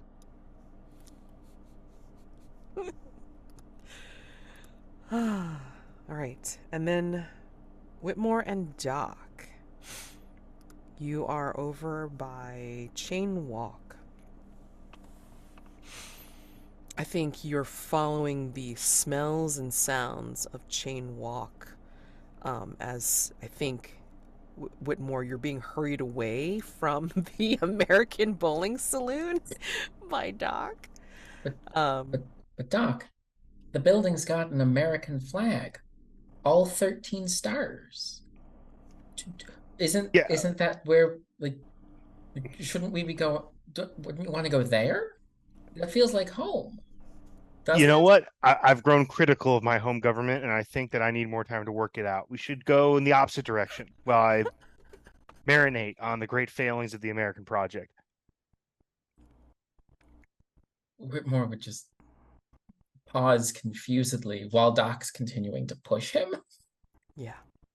Well, Head down, like holding cowboy hat very far down over his face. Yeah.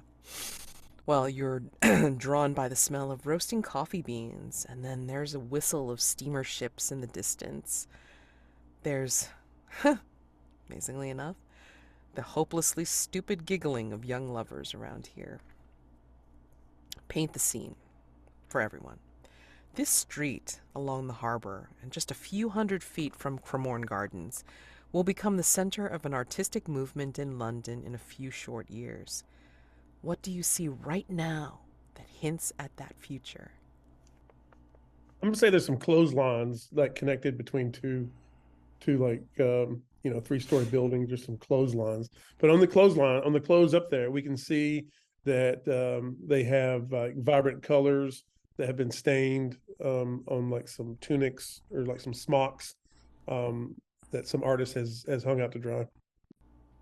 There's an artist sort of already set up painting a scene in the harbor.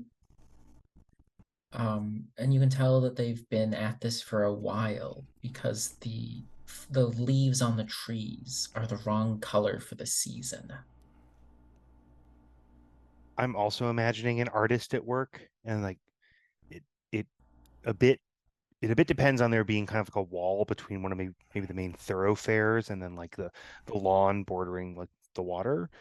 And so on the far side of this little wall, that I'm imagining is like a retaining wall or something smaller, like knee high, waist high, is like just a dreamy looking artist with a bag full of little pieces of colored glass, like broken pieces of colored glass, who is using them to fill the grout lines between the stones that the wall is made out of. And just like creating this beautiful like stained glass effect between all of the stones.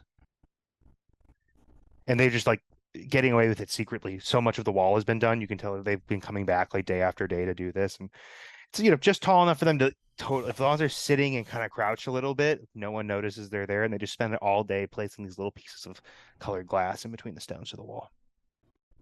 I had to look up if this existed in Victorian times, but there are all around here. No one really gets mad at them, no matter where they go. There are a bunch of kids making chalk drawings on the ground, on the walls, and no one is really batting an eye. Funny you should mention artists here, because I think, Doc, even as you're lowering your head to not be seen by anybody that could possibly recognize you, I think you recognize one particular artist that's actually here at Cheyne Walk. An American, head of curly hair. Handsome in a rakish way. It's James Whistler. And he's a resident here at Cheyne. And he's painting. He's kind of looking up, and he's got the strange colors. And maybe perhaps he sees your confused look, Whitmore. And he says, "Oh, yes, I'm trying some new palettes. Trying to see if I can test my complementary skill with color and see if I can change things up to give a different feel to my painting." Not too bad, is it? No, it looks quite abstract. And Whitmore's kind of tilting his head. I'm not sure why you've picked this spot to stand in, as it doesn't look like the landscape around. Again, just testing certain things.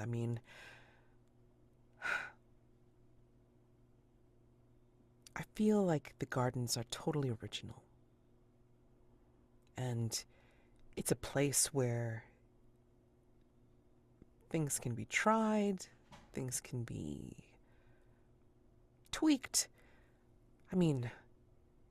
Even the possibility of a sea monster terrorizing the place makes this all the more enchanting. So why not? Why not make the landscape look just as strange? A sea monster, you say? Oh, That you haven't heard the rumors? I have. I just didn't think they were true. Well, true or not, it's something that's causing just a bit of excitement around here. So, yeah. Suppose we couldn't pass up an opportunity to go find a sea monster, now could we? Well, Do you I mean, happen to know where the rumors claim it to be? well, they say that the creature has been harassing folks that have been coming through Cremorne Gardens, and there was that story about that young couple. I guess they were where they're a little too close to where they shouldn't be, and they kind of got attacked. Not sure about the details. I know that they were here to have some fun within Cremorne itself, and also, of course, enjoy all the different walkways here, just like everyone else. I'm not sure why they were singled out, but My goodness. Do you know if they're all right? I believe so. They'll talk to anybody who wants to speak to them about their experience for sure. I wouldn't take what the young man says very seriously. He tends to puff up his part in seeing the monster. Let's put it that way. Any particular reason why you'd want? Any particular reason why someone would want to inflate their own story? Protecting his woman, perhaps? I mean, old story of old. Wanting to make himself look good in front of his lady. Sounds a bit like you there, Doc.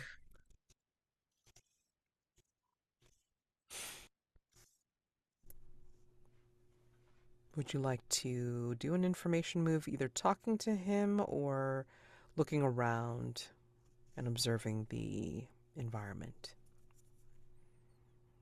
I know that you've given us this painter to talk to and check out, but Perfectly okay if if you I want to feel do like it what else, other no, ways.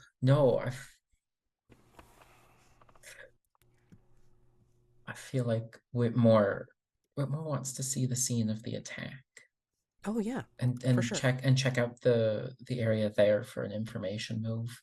Absolutely. I mean, he'll point you in that direction because um, not that I read that rag, the Illustrated Police News myself, but I they were again very, very forthcoming about their story, and I heard them being interviewed. So it wouldn't surprise me if it was blown to horrible proportions. But then again, might have some regular English reticence, right? I mean, and he sees you, Doc, and says, it's like, yeah, I mean, I've learned to have more of the English restraint rather than like putting myself completely out there like our brethren back home, yeah? I imagine that's a little bit wise. Yeah. I mean, they haven't chased me off here, but because of That's good. yeah. Are you all right? You seem rather Yeah, just nervous. I got something in my throat. Sorry. Oh, It's okay. allergies in my throat, I think. Okay. All right. And he goes back to painting. But he will point you in the direction of where the couple were attacked, and you get there, and it's part of the walk,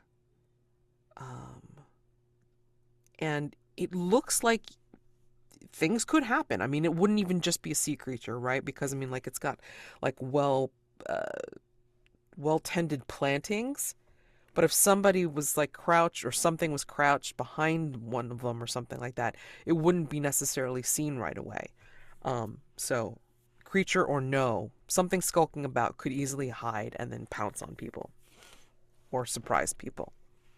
So go ahead and do an information move, please, with reason to see what you find.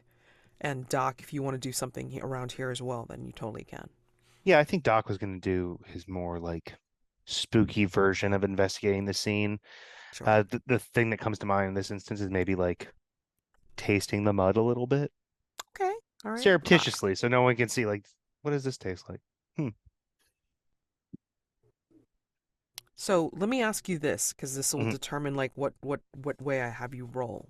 Mhm. Do you, Doc, personally think it's real or a hoax? I mean, you're not answering the question yet, but I'm just curious to Right. find out what Doc thinks. I think Doc is operating as I kind of am based on just like how I've built the character mechanically. Mm-hmm. On the like, if it is real, then I should gain some knowledge about this because this is what I'm here to do and what I'm good at. If it's a hoax, not getting any information off of what I'm about to do won't necessarily prove to me that it is a hoax. But if I'm going to get information, it's going to be information supporting that it's real. So if it's not real, there just won't be any information. Well, I'm gonna have you roll with sensitivity then, Okay. based on Yeah. Doc's belief. Sure. Totally.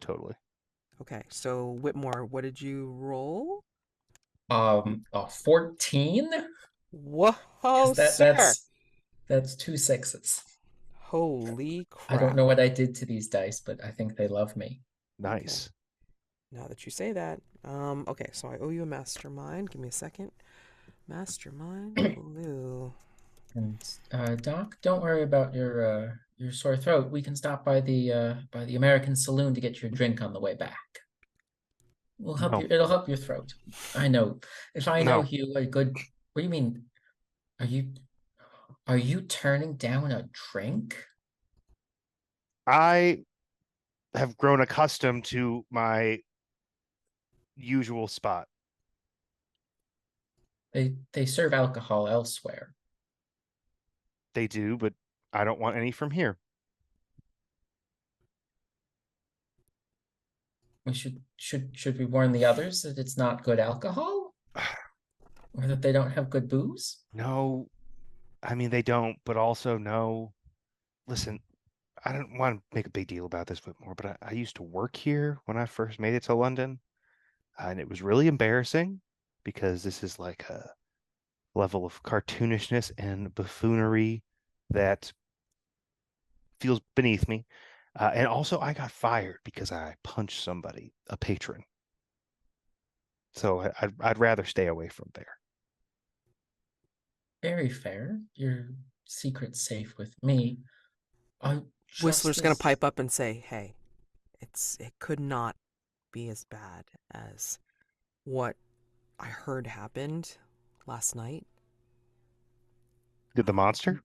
It wasn't here. No, it wasn't with the monster. It wasn't. It wasn't even here. It was actually nearby at one of the the old dives that people will go to when they want more drink. Yeah, I heard that there was somebody that came in. It was a big fella. He looked like he was, and again, exaggeration, of course, hyperbole, but I kind of saw the aftermath of what happened. It was somebody that had seen this big fella come in, and he was so big that he would have banged his head on the lintel of the door, except he knew to duck. And all somebody did was get in front of him to get to the bar. And the big guy took it so badly that he took the guy by the neck and squeezed and tossed him across the room. My friend who was there was basically saying he broke the guy's neck.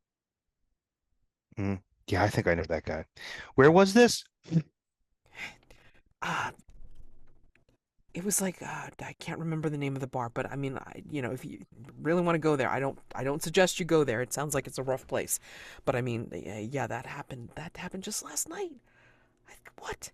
That is alarming. Yeah, you just give me some directions, and I promise I'll be real careful if I swing through. Okay. I mean, I mean the I can't. I wouldn't say that the booze there is worth it. But if you really want to, and then he's going to mention like like some minor directions to get around. Sure, It's sure. beyond Cremorne Gardens, beyond the pier, and yeah, and actually it's actually like on the other side of the pier from Cremorne, um, and he doesn't remember the name, but he gives you decent direction to get there, and that is your other mastermind clue, Whitmore. It's like hearing about these rumors of an act of unfathomable violence by Peas Blossom. Man. Okay. So, for your 14, that's the mastermind clue, not your clue. Sorry. You find. Now, do you leave the environs at the moment and you just like actually look around at that place where they were supposedly attacked? Is that what you were doing? Yeah, so looking at the place, maybe moving some of the shrubbery and the hedges about just to like peek in to see if there are footprints of someone, if it in the mud and the dirt, if For the there's something. 14, this is a very, let's see. Okay. You find a large dorsal fin seemingly torn off. As you're moving shrubbery, it's like you feel it first, and then you smell it. And then as you pull it out of the brush, then you see it. Doc, did you roll? I did. I got an 11. Okay. Still good. Okay. And this is from tasting the mud. Yes. I think as you're tasting the mud, you will smell. It's like a rubbery smell from the taste.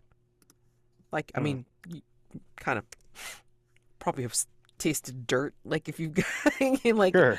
involved in violence and stuff like that. But I mean, like when you bring the dirt up to your tongue to just do the little like dip test or whatever, you smell the rubbery smell first, Hmm. and it's in the dirt. So Dirt that tastes like rubber. Good clue. yeah, exactly. Alrighty. Okay. So that's that. Brain. Let's go back to Victor and the reporters first. Um, Victor, what are you doing with the reporters? Did you want to look around here as they're having fun and such? Yeah, I think it's that sort of thing where like, yeah, you've made a new group of friends, but like they've clearly known each other for longer. So I think Victor will like talk to the people there and just set them up like as many drinks as they want, as many games as they want. Um, Let them just like I'll pay for it like later. And I think Victor might is there like a if this is like a like fair kind of place, is there like a fortune teller type here? Absolutely. I think you see outside of the window as you're setting them up for their games and their drink. I think you see outside that there's like a special kind of tent. Like maybe it's in deep purples and blues. Maybe with like, some tastefully painted stars on one side. And there's a placard on the outside of it that maybe you see on an easel, and it says Greco, the second sighted boy. Hope you're better than the last one. Um, and we'll step inside.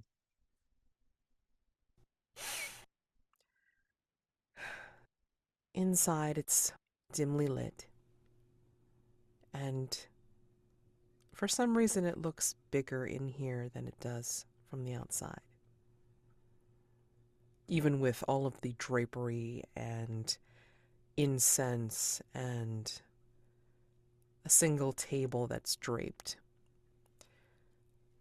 Greco himself has mystical face paint, maybe on one side of his face. It's like a shimmer, or it's giving him like very sharp features. And there's a jewel stuck to his head representing his third eye. And he gives you a smile and says, I am Greco. I can see what you need me to see. I can feel what you need me to feel. How may I help you today? I just wanted to ask this up front based on past experience, but you're not tied to any sort of Russian extortion criminal organization, right? He just looks confused and says, no. I mean, I am here and I see things in a different manner. You look, Oh. and he tilts his head and he says, you look like you are seeking answers, but also answers on a different plane. All right. At the very least, you have the cadence down. Let's see. Are you? Yeah, I think Victor just sits down and just sits in front of him. Sure. And He we'll just sits be like- down too, and he'll gesture to a small dish that's like, off to the side of the table. There's enough room to do a spread of cards, but there's also on the side of his table. Before we start, need to put you and I in the correct frame of mind.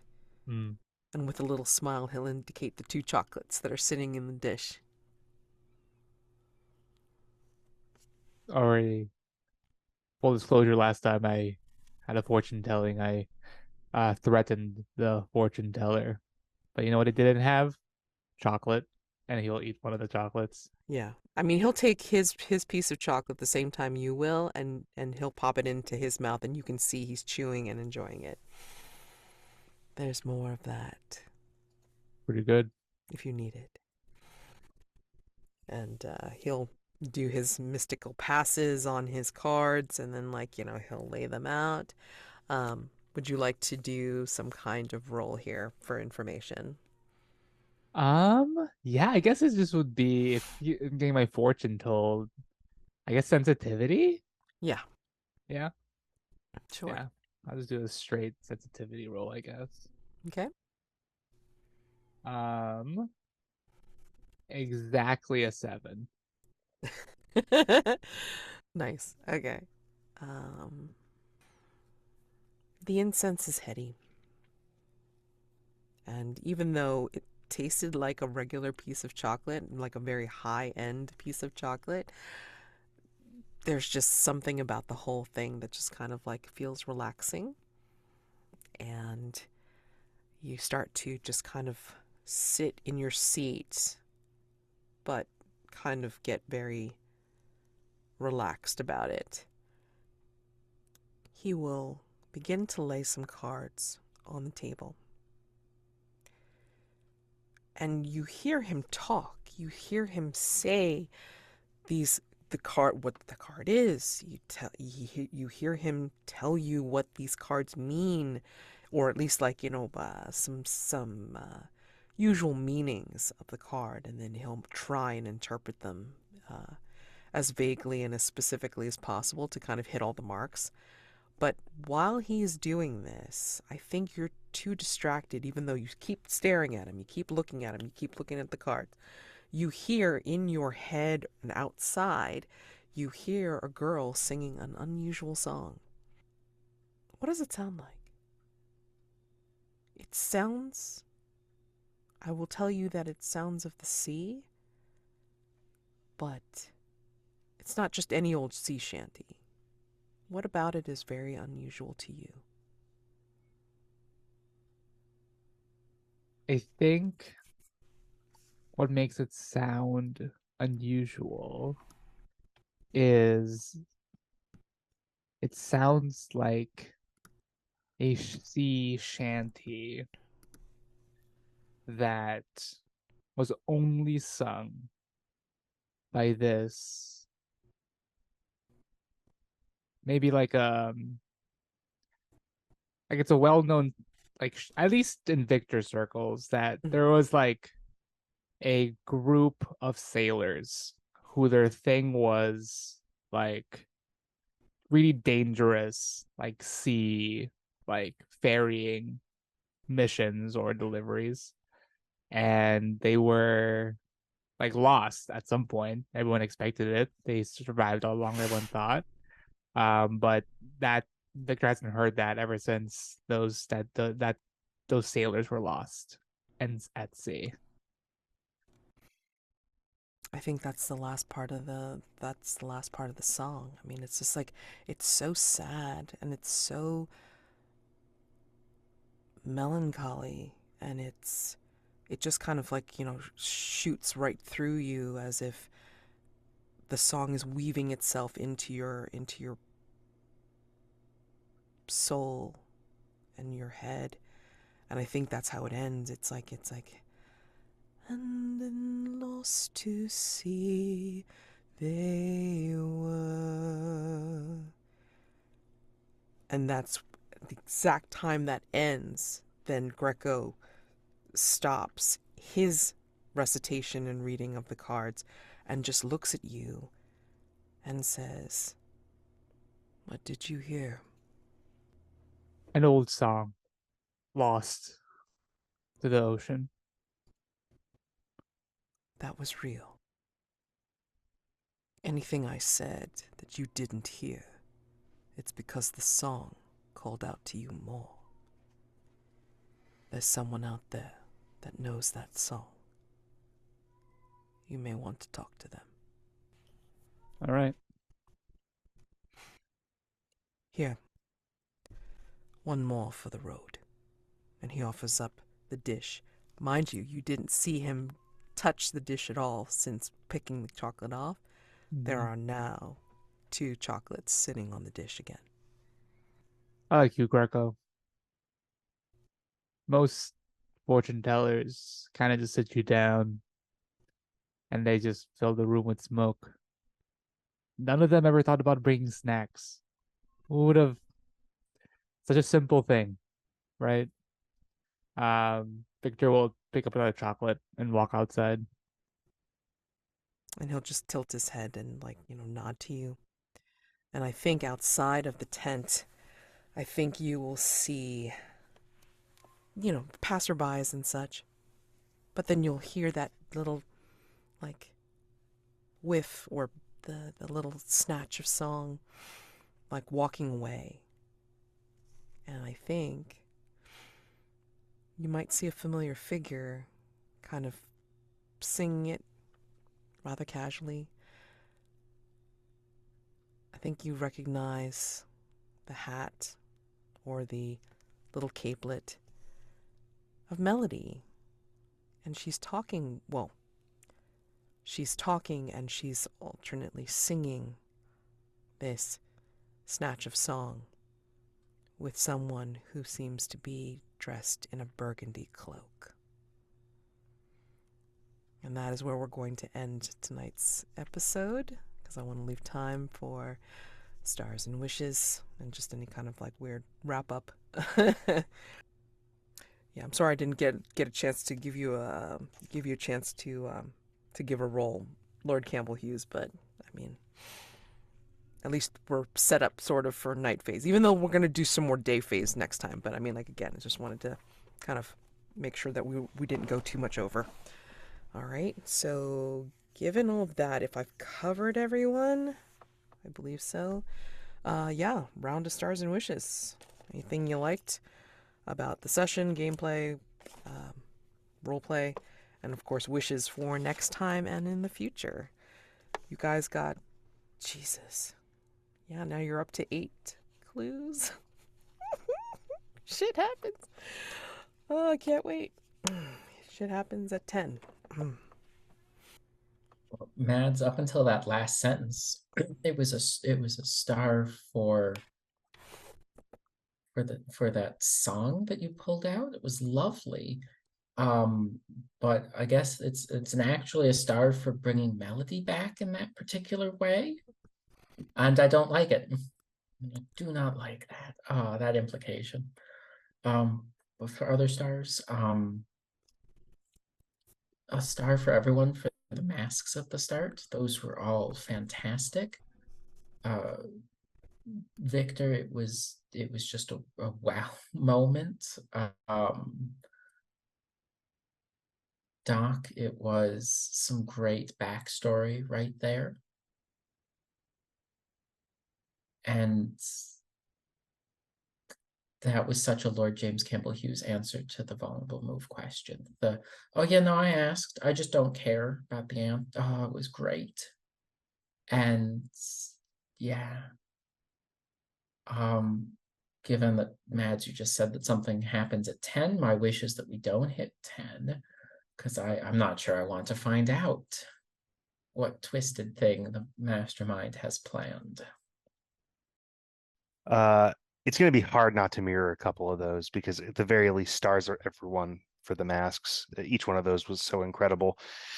I'm going to try to find another thing for everyone, though. Paul, I loved our scene together. That was great. Victor and Doc have really good vibes back and forth, and it's fun to play in scenes where they're chit-chatting. Like I said, it's going to be hard for me not to repeat completely.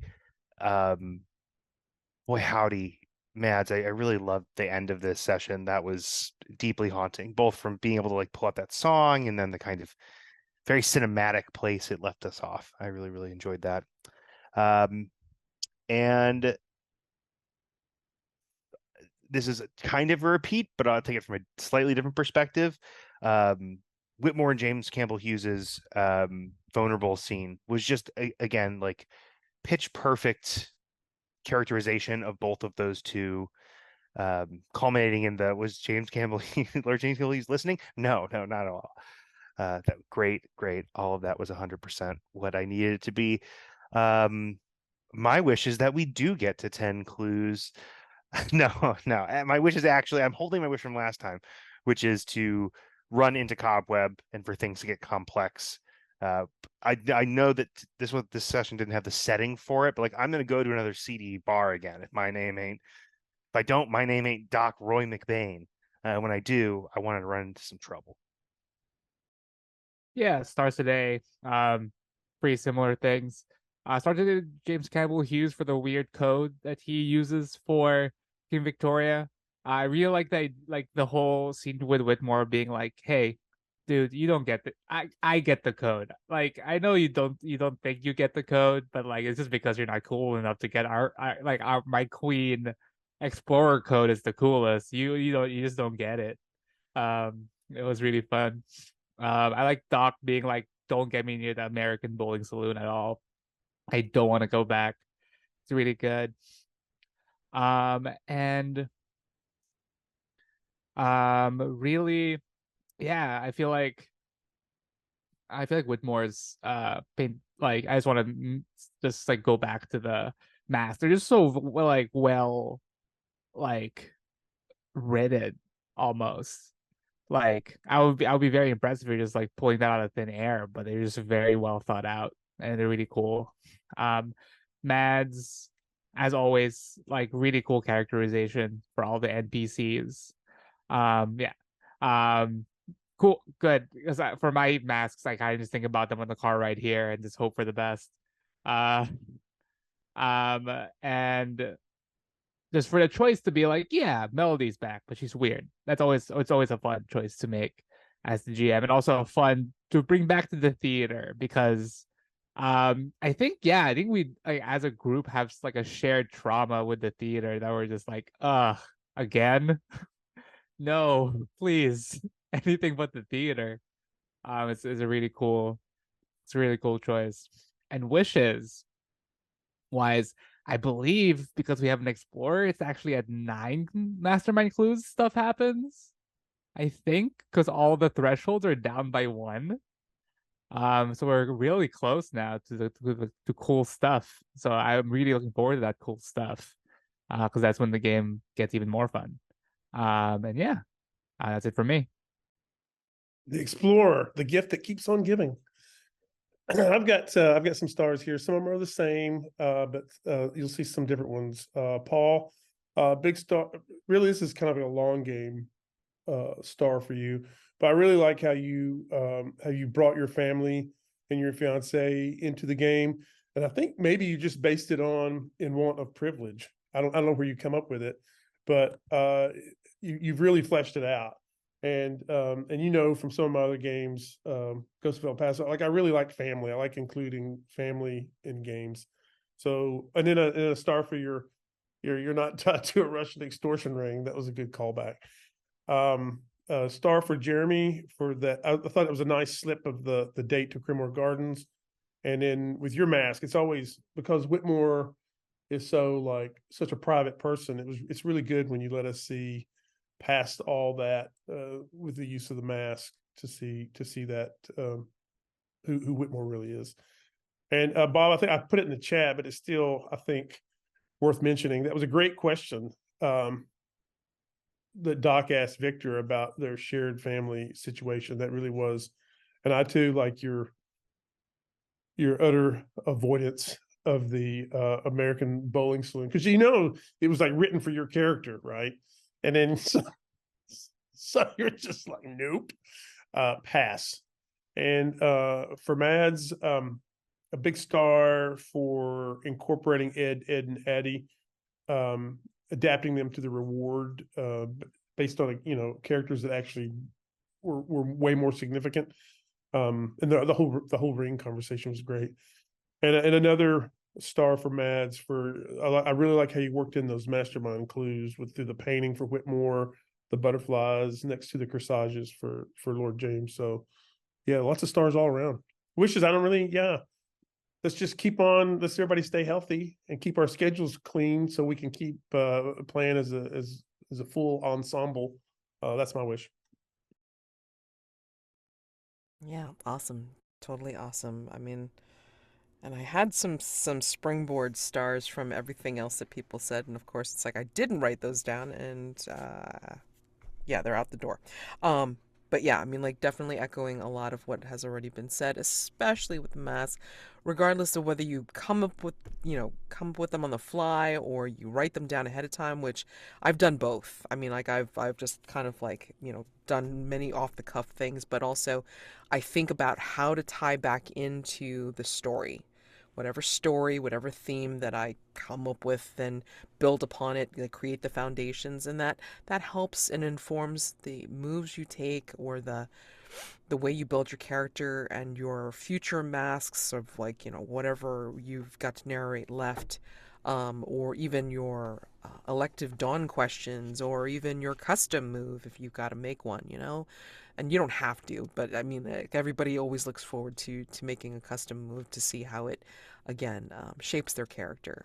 And I just love everything that you guys have been doing, and I find it very easy to watch you play out the vulnerable moves with each other, and then, like, I get clues about, oh, this is something interesting to bring back. I like, again, I said it in chat. It's like, oh my God, they can, like, Victor and Doc can commiserate over their women problems. I mean, it's just hysterically funny. I mean, I love it, and I'm going to keep on banging on about that. I mean, because it's going to be great. And yes, I'm going to be including a meta. I'm just going to tell you, I'm gonna be including Cobweb in the next part of day phase for next session because she gonna get you in some trouble, boy, and I can't wait. It'll be great. I'm looking forward to introducing different elements to make your lives more complicated, and yeah, see how else it can get messed up.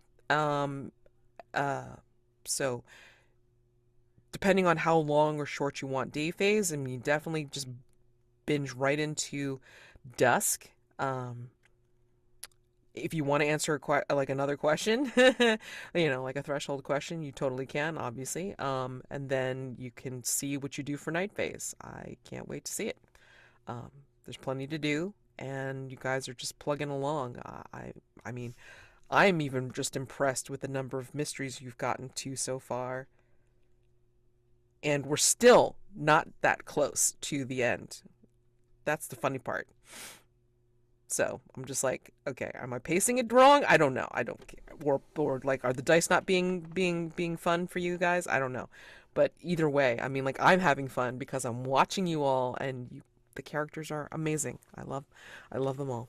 So continue on with the great work, and yeah, we'll be ready for next time. Nobody owes anything, so all the masks are done, all the mastermind clues are done, like up to this point. So yeah, let's see what happens for next episode. Enjoy your couple of weeks. Happy gaming for anything else that you're doing in the interim, and yeah, see you next time. Bye. Bye.